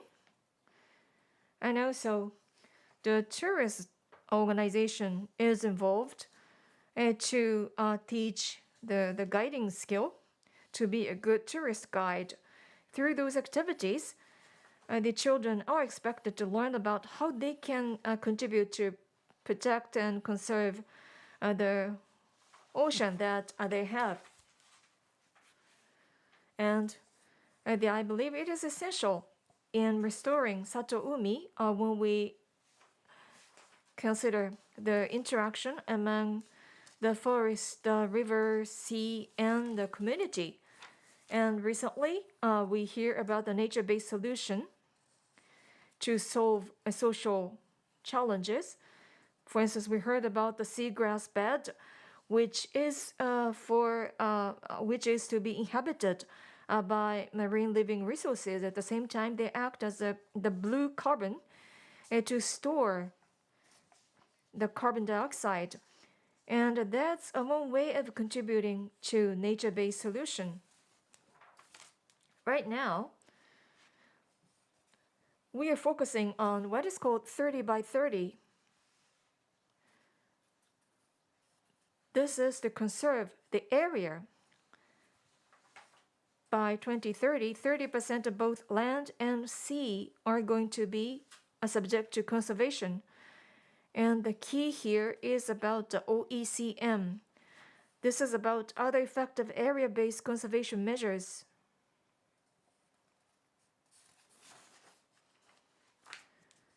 That is not only the various measures implemented or reinforced by the registrations, but also the connectivity among different ecosystems are to be subject to conservation by way of OECM. For that, starting next fiscal year, we requested for budget for a project under the framework of 30 by 30 for healthy restoration of the ecosystem and the promotion of a collaboration.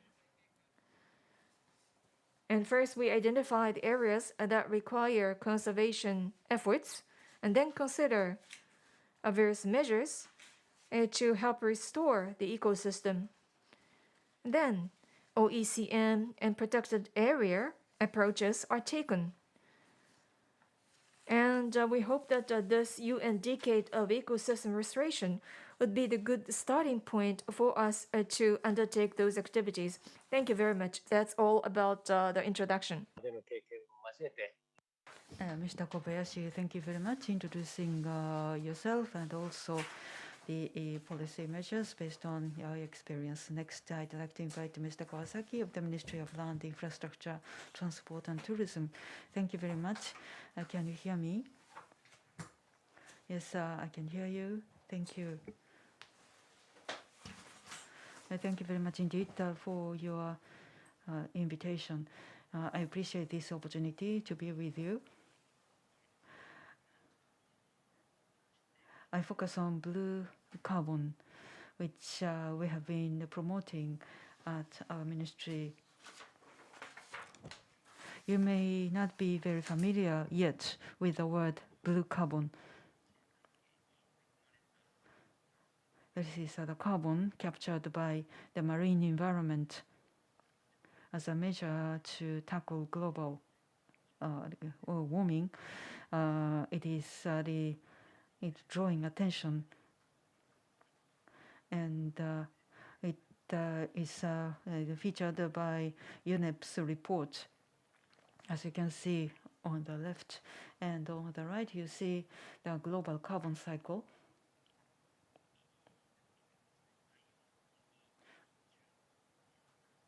$2.5 billion tons of carbon is captured by the ocean, and the land, on the other hand, absorbed 1.9 billion tons of carbon, meaning that the ocean captures more carbon annually than the land. And particularly the shallow coastal areas are believed to be very important as having a large potential to observe carbon. Well, let's go further into the detail. What constitutes blue carbon? First, seagrass meadows, seagrass and seaweeds, and tidal flats, and mangroves, as well as the microalgal beds.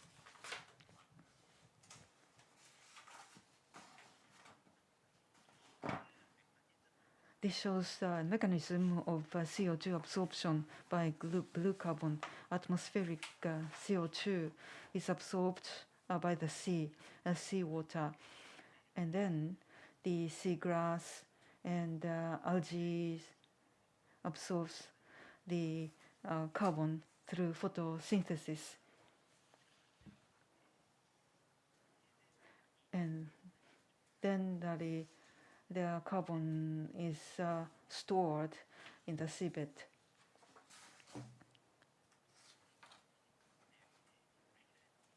This shows the CO2 storage potential of blue carbon. According to Japanese researchers, annually, coastal blue carbon is believed to capture 1.3 to 4 million tons of CO2 a year at present, as you can see in the blue part of the bar graph. According to Japanese researchers' estimates, and into the future, it is projected that, assuming that the seagrass bed creation will continue according to plans, the blue carbon will absorb 1.5 to 5 million tons of carbon annually, meaning that 12% of all carbon sinks in Japan, and the forest potential will decline into the future because of the aging. So relatively speaking, blue carbon will increase its importance as a sink. And this shows the blue carbon's positioning in the government policy. Blue carbon, according to the Japanese the government policy, will have the potential or possibilities as a CO2 carbon sink, and the government will explore its possibility. And we have some examples for creating blue carbon. And this is the improvement of revetment. Instead of the vertical wall, the revetment is created in with a staged manner, so that the sunshine will nurture eelgrass.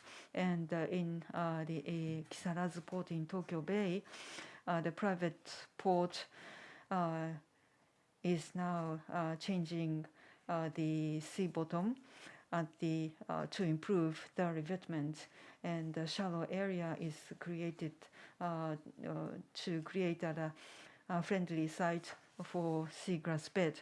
And in Yokohama, the large container port is being built. As you can see at the bottom, a slit will be made to induce the seawater in order to create an environmental friendly the port. And this is Haneda International Airport. this is the area where humans may not enter, but the shallow area is created, and the Japanese common eel is expected to come in to run the Tama River, whose mouth is located near the Haneda airport. And the Japan Blue Economy Association was established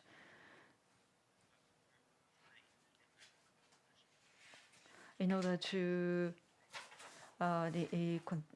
pursue technical research to develop blue carbon potential, and for funding in Port of Yokohama, civil society organizations are working to create a seaweed bed, and their sink will be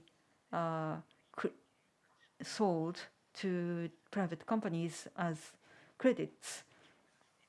And this is the mechanism that we want to establish.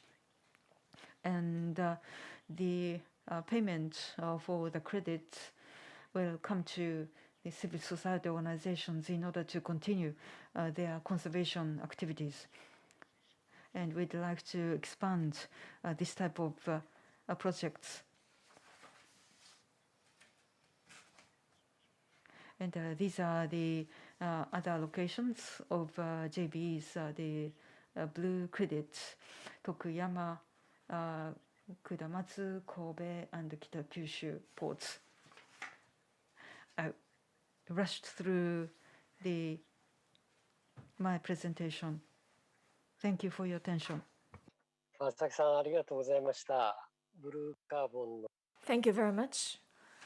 Mr. Kawasaki, you talked about the seagrass meadows, seagrass bed creation from the MLET point of view. I'd like to now ask Mr. Kaneko of Fisheries Agency of Japan to take the floor. I am Morio Kaneko. I'm from Ecosystem Conservation Office of Fisheries Agency of Japan.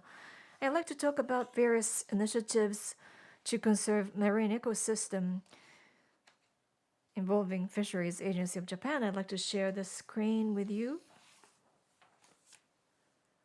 Can you see the slide? Yes?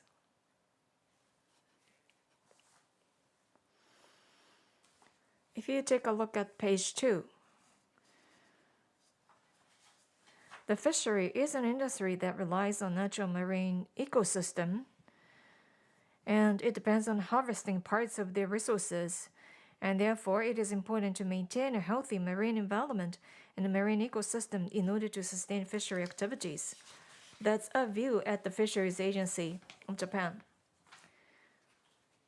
We are in charge of industry that is a fishery industry, and within that administration, there is the Ecosystem Conservation Office that is in charge of various policies related to that.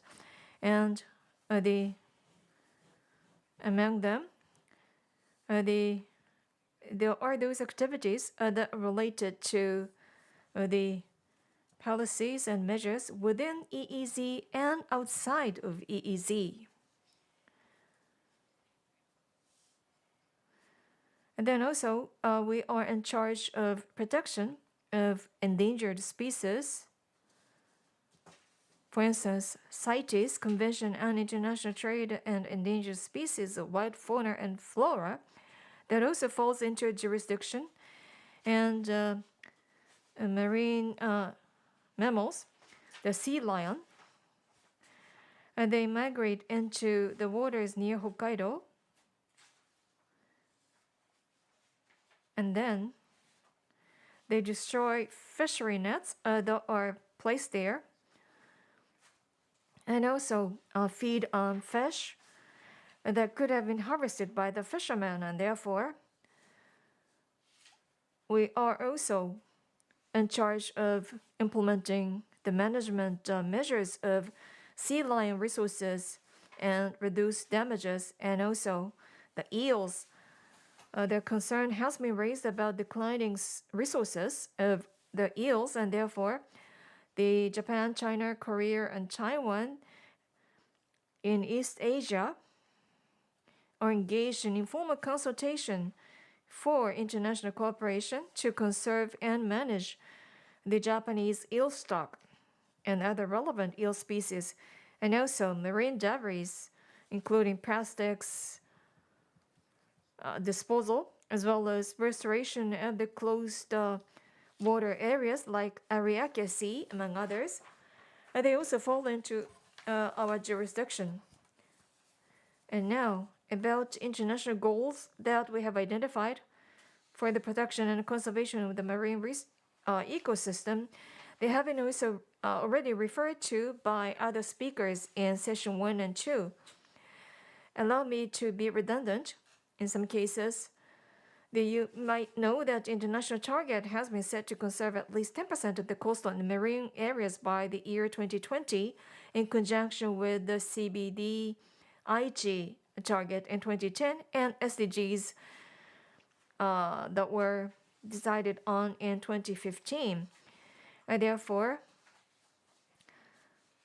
the Japan came up with the biodiversity national strategy that was decided at the cabinet in 2012, and then made a decision to set the target of designating 10% of the sea area as the marine protected areas. And the definition is as follows.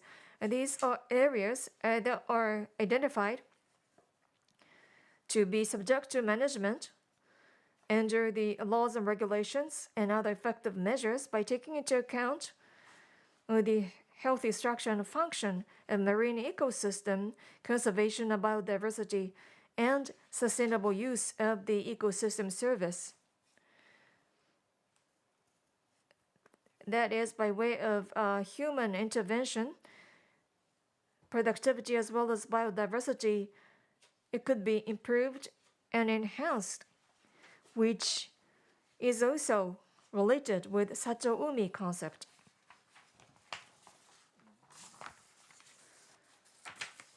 I mentioned earlier that the target was set at 10% for designation of the marine protected area, and the target has been already met by designating MPAs for 13.3% of the areas in 2020, by 2020. And there are various relevant laws, reclamation and excavation, among others, together with the development activities, could produce impact onto those areas, and therefore, according to relevant laws and regulations on those activities, the areas that are subject to such activities were designated as marine protected areas. And now, as a post-2020 goals by CBD COP15, which is scheduled in April and May this year, we expect that the post-2020 biodiversity framework be determined effective up to 2030, so that MPAs as well as OECMs that were referred to by Mr. Kobayashi of Ministry of Environment, the other effective area-based conservation measures are to be set with 30% of the global waters to be designated as MPAs. And there is an illustration on the map that shows MPAs, which is highlighted in red hatched areas. You notice that along the Japanese archipelago, the coastal areas are designated as MPAs. I've so far explained about where we stand in terms of the conservation efforts. as a part of international efforts. And now I'd like to turn to various initiatives for conservation of the marine environment and marine ecosystem by fishermen and fishing communities in Japan. One of the roles of Fisheries Agency of Japan is to support and assist the initiatives that contribute to the fulfillment of the multifunctional roles of fisheries and fishing communities. They are in charge of supplying the fishery products to the people, to the population, conserve and protect natural environment, conserve and protect life and assets, properties of the population, and offer the function for exchange and interaction, and also to form local communities and maintain such communities.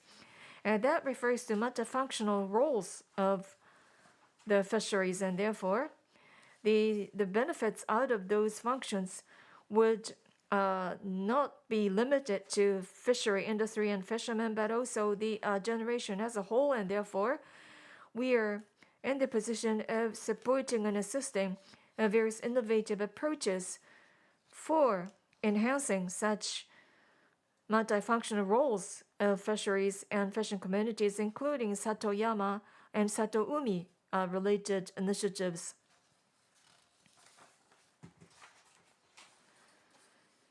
This is a list of measures to demonstrate the multifunctional roles of the fisheries and fishing communities. And the 50 local councils have been established so far in 43 prefectures. Some of them are engaged in conservation of coral reef, as we heard earlier. The total of 717 organizations are currently active under those councils to help support the multifunctional roles of fisheries and fishing communities, and we are supporting those activities. Here are some examples of activities as such. Thank you. Thank you very much, Mr. Kaneko. You have introduced to us Fisheries Agency's policy to strike a balance between the environment and the fisheries. We have the presentations by practitioners and the policy makers. In this discussion, we'd like to explore the possibilities of bridging between these two groups. Now, having listened to the Japanese government policies and measures, I'd like to invite the practitioners on the ground to make comments. First, in the order of Mr. Yamashiro and Mr. Abe. First, Mr. Yamashiro, please. Well, the messages or requests from the local communities. Well, as a fisher, in Onna village and in other places, I now promoting the fisheries cooperatives throughout Japan. We need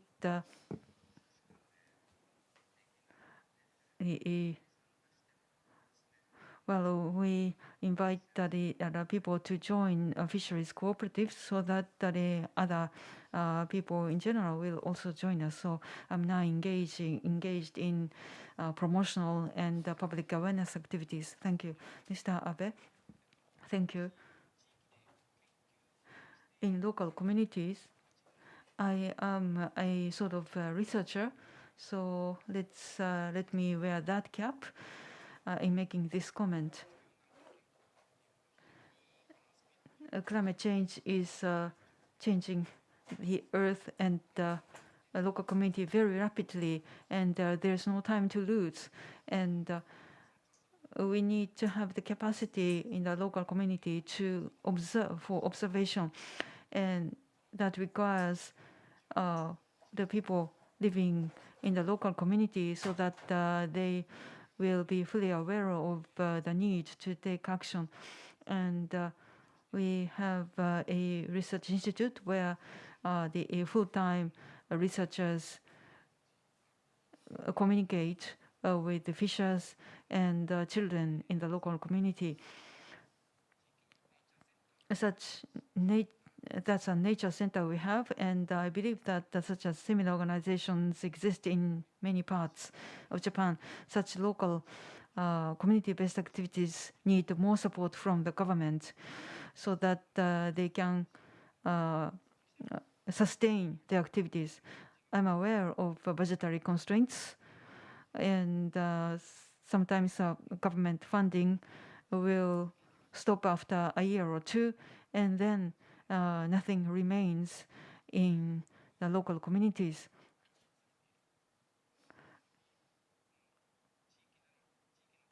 We need sustainability in funding, or the support in funding, and or perhaps the support in terms of human resources, so that the observation and action as a result would be taken easier by local people.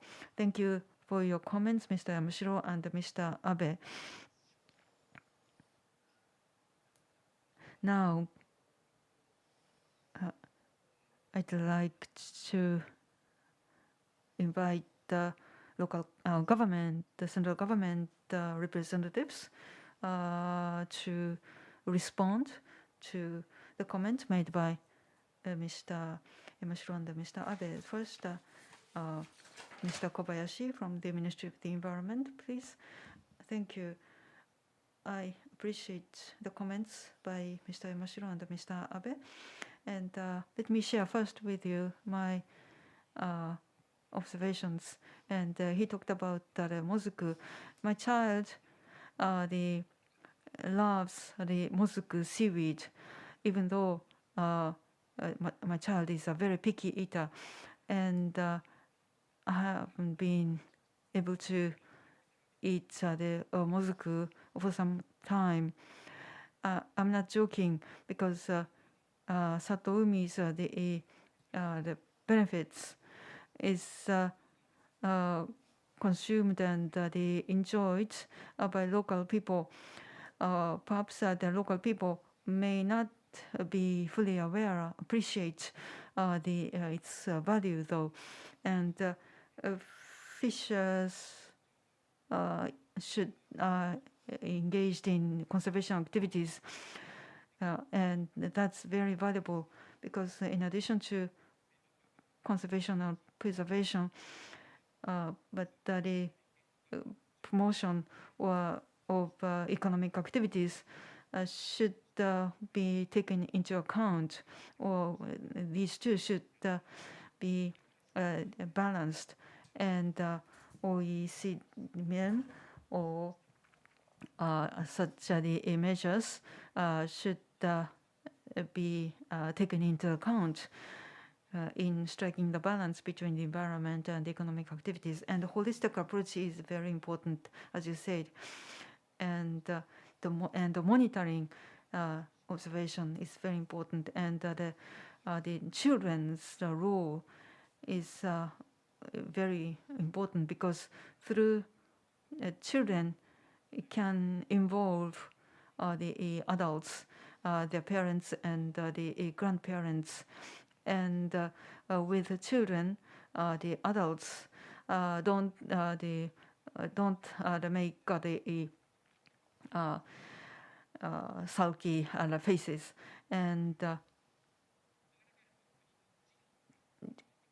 the government projects and the government funding, as said, may not continue forever, but we provide this support when the project launches, and we also provide the advice on monitoring method, and such the support outside of the funding or the budgetary constraints should also be provided. I agree with you from the government. Thank you. Now, Mr. Kawasaki, please, from MLIT. Kawasaki speaking. First, allow me to make some comment on presentations by other people.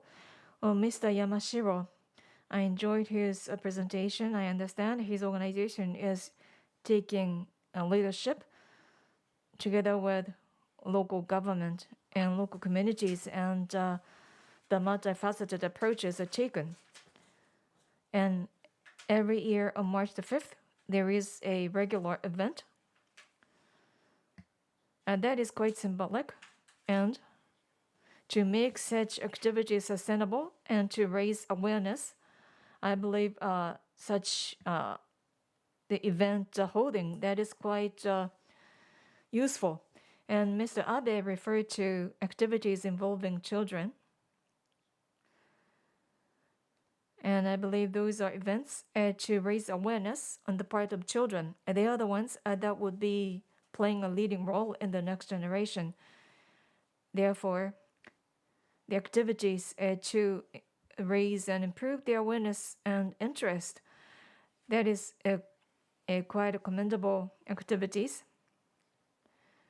And our role is to support those activities. They have to say that the resources are limited, both the funding as well as human resources. Yet, there has to be a way, for instance, they're working together with local stakeholders, including business sector. So human resources, technical support, those are the areas where we can consider some support and even the funding support by involving other stakeholders and working together with the stakeholders.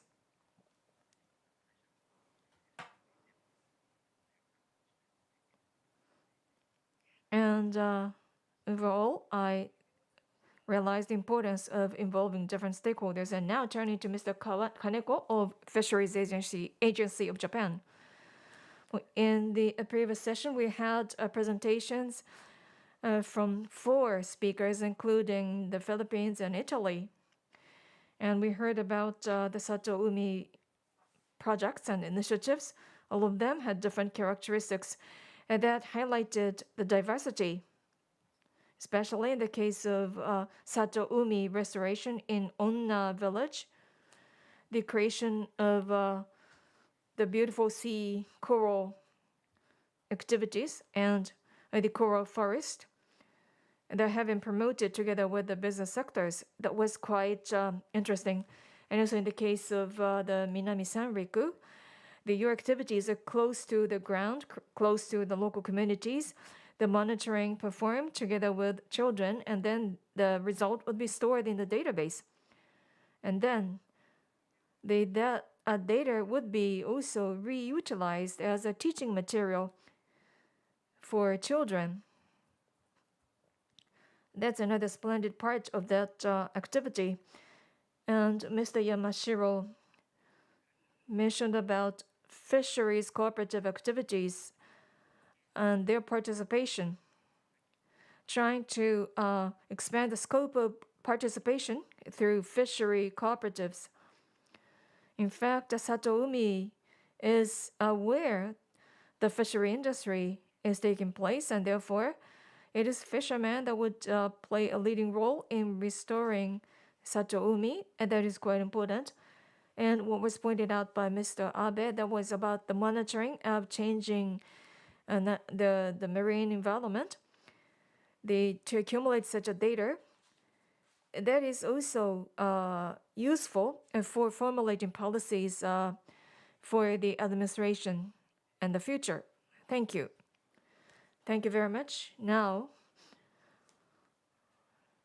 by considering the linkage or relationship between the administration and policies and the ground,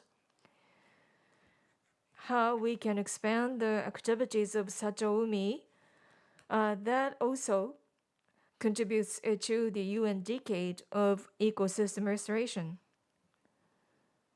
So there must be some key points or key factors that are important for Satoumi restoration. And in conjunction with that, there are various questions raised by the audience. One of them referred to the importance of monitoring. The quantitative monitoring is important. And what is the system or organization for promoting quantification? The quantified the monitoring. And about the desertification, the sea desertification for restoration of Satoumi, the platform for information exchange would be useful. That's a kind of suggestion. And to those three ministries and agencies, we heard about various projects and initiatives.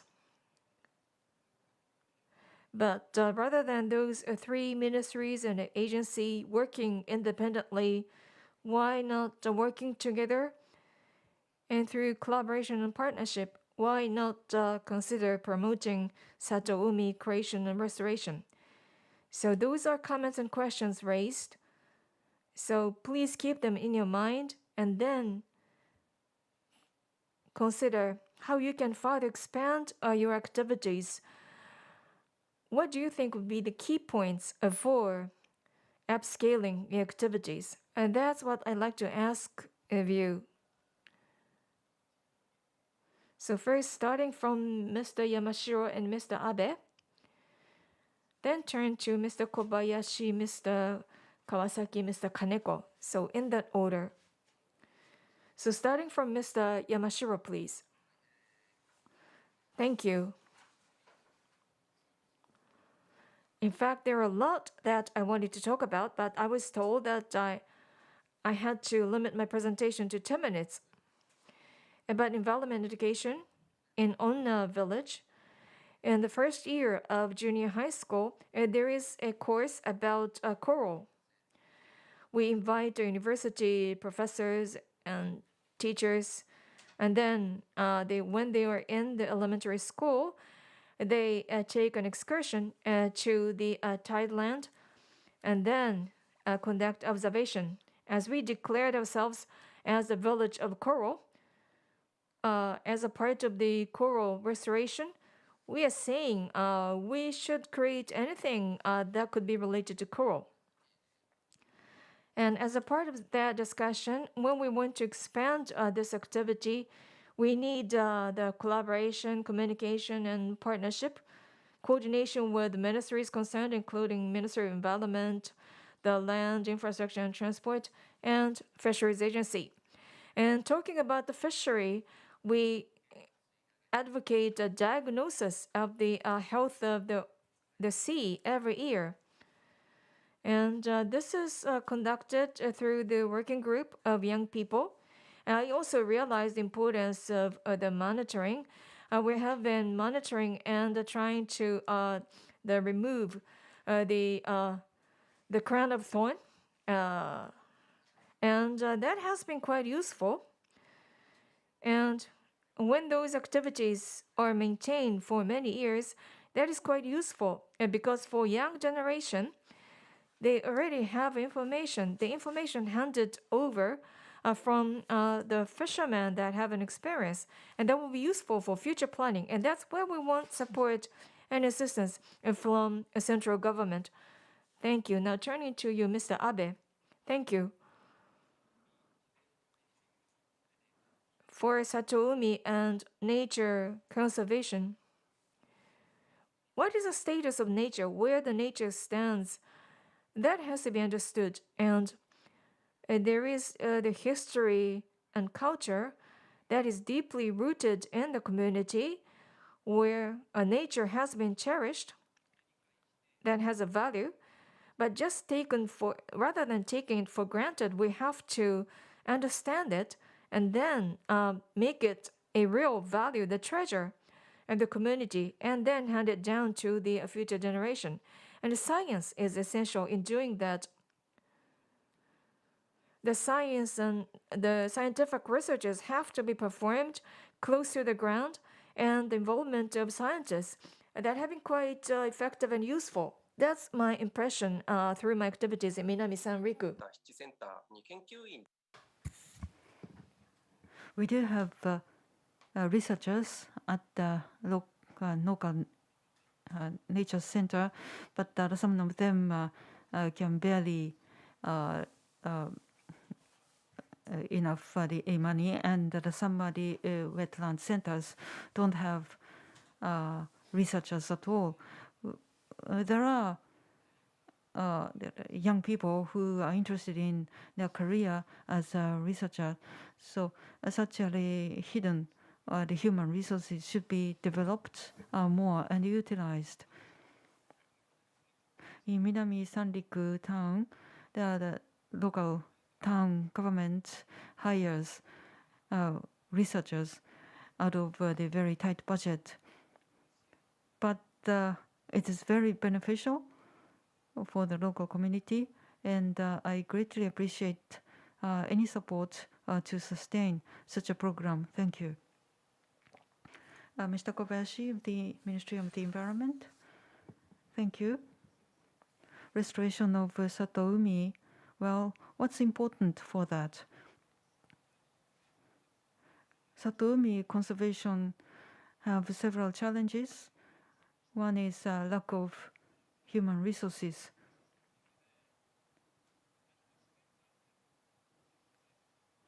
In restoring Satoumi or nature, I think additional perspective would be very important and beneficial.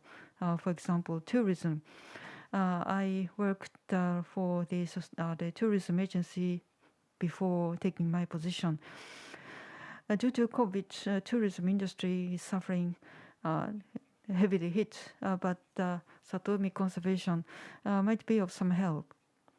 And crown of thorn starfish need to be eliminated in the coral reef, and volunteers are invited to eliminate such a harmful starfish species. And the volunteers perhaps they could join for by the paying for necessary expenses, and they also would give the additional perspective, and the local economy would be a beneficiary as well. And we can be very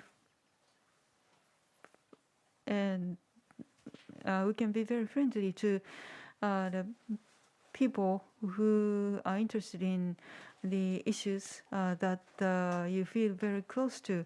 So tourism could be part of the conservation activities.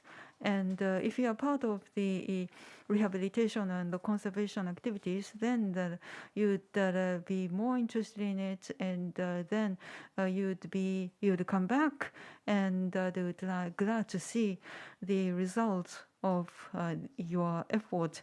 And having fun is a key as well. Biodiversity and the restoration can bring the bad news as well, but feeling a happy experience is very important. And having fun, enjoying good food,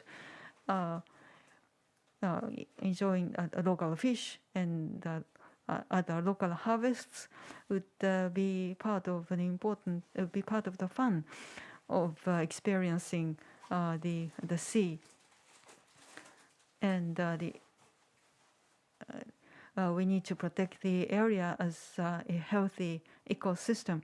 Monitoring and the platform were mentioned, and I think digitization should be looked at as well.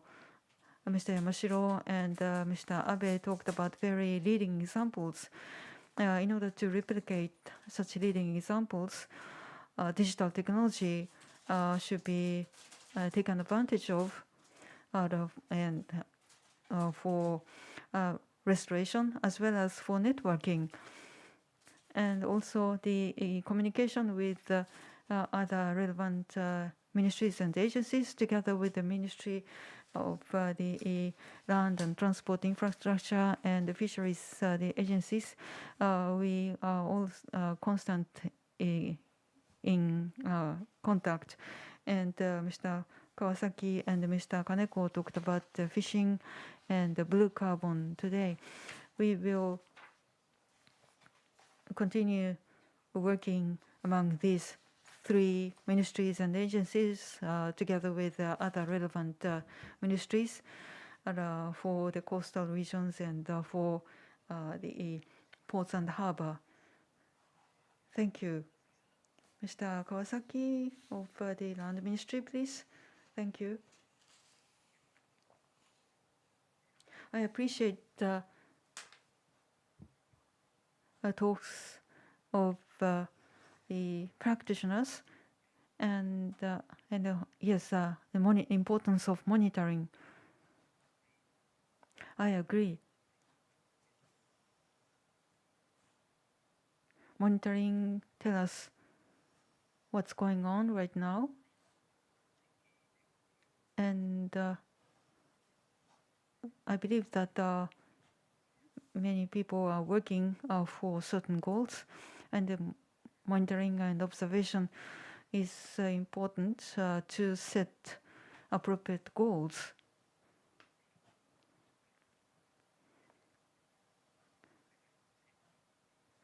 By setting goals, we can see the results or the status of progress through monitoring, and knowing the result or status of the progress motivates you to continue.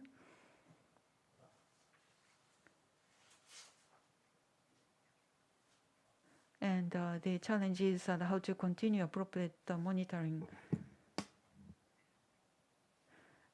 Many people, many organizations have different data, I believe. But the question is how to share them through networking.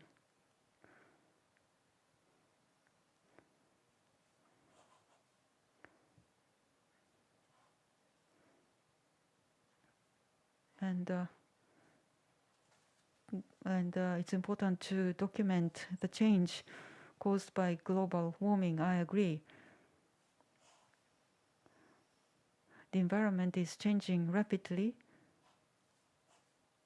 due to the global warming and perhaps due to COVID as well.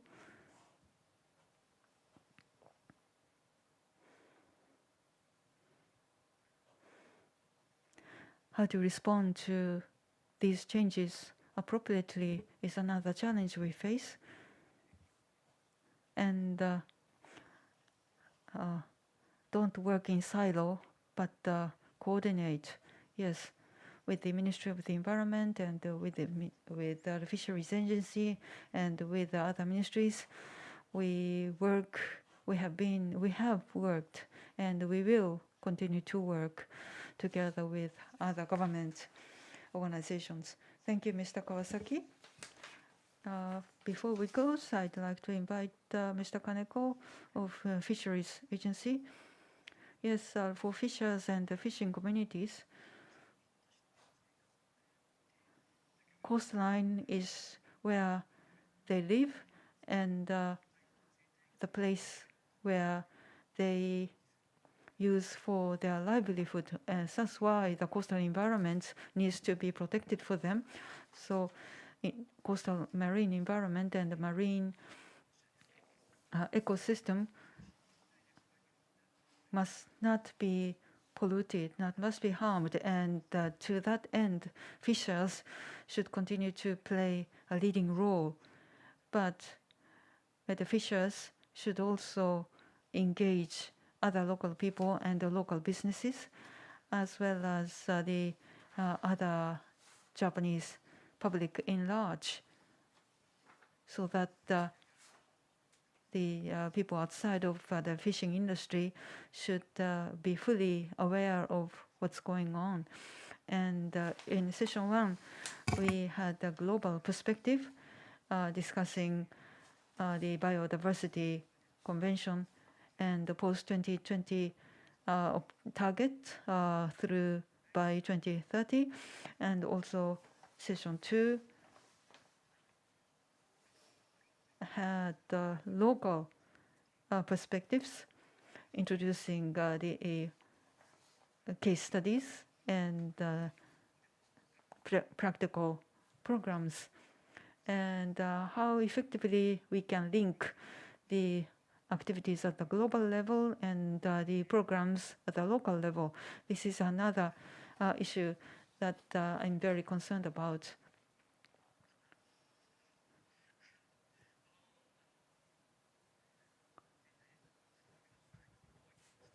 In the conservation of Satoumi, well, the 30% of the coastal area should be protected by 2030. So together with the fisheries agency or the Ministry of the Environment, that we will continue our conservation efforts. We fully enjoy the cooperation from other relevant ministries. Thank you very much. 大事なメッセージをたくさん。I believe this discussion came out with numerous important messages.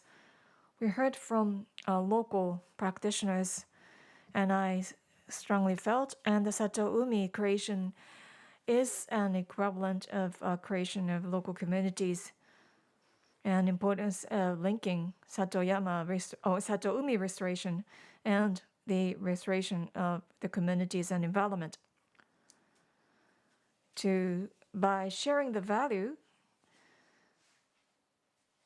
that would expand scope of participation, including the youth over generations, kind of the resilient and flexible collaboration over generations. That is essential.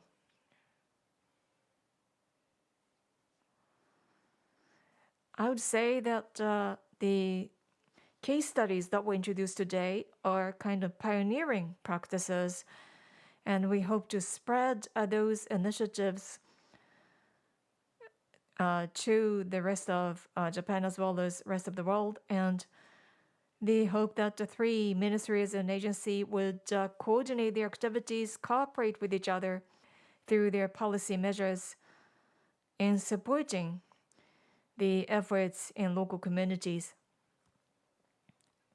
And at the same time, experiences gained locally could be reflected for formulation of future policies.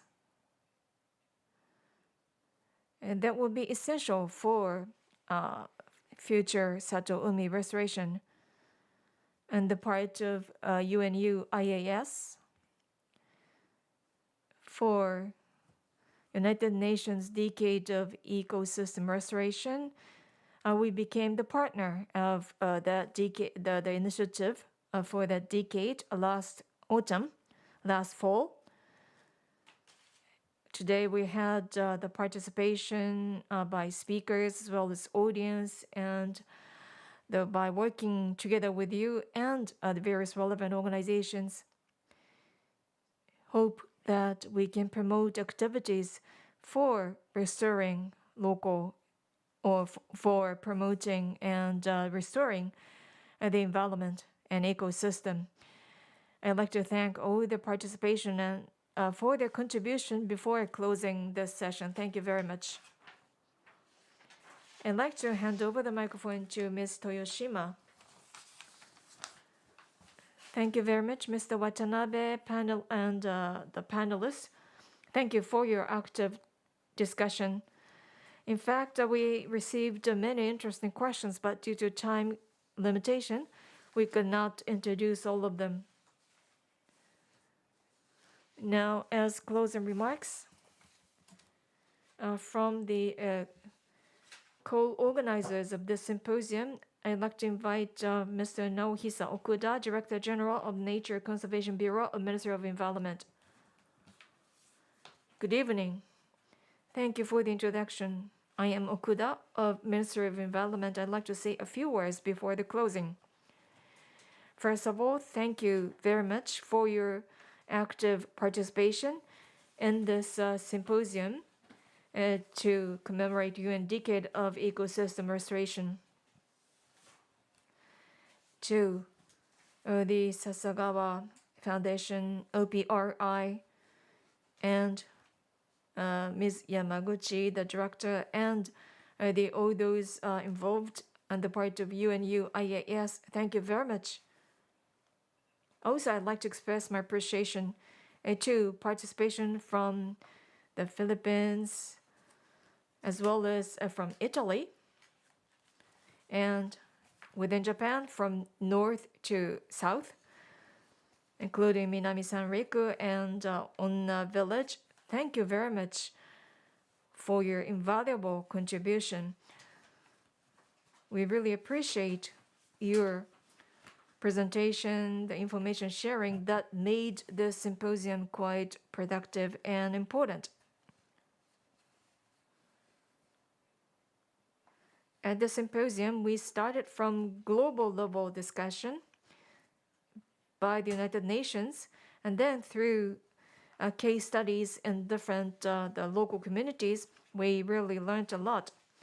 I took many keywords in my notes: climate change, fishery, industry, monitoring, resilience,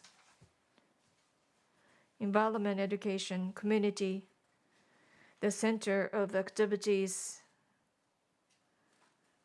The list goes on and on. At the symposium,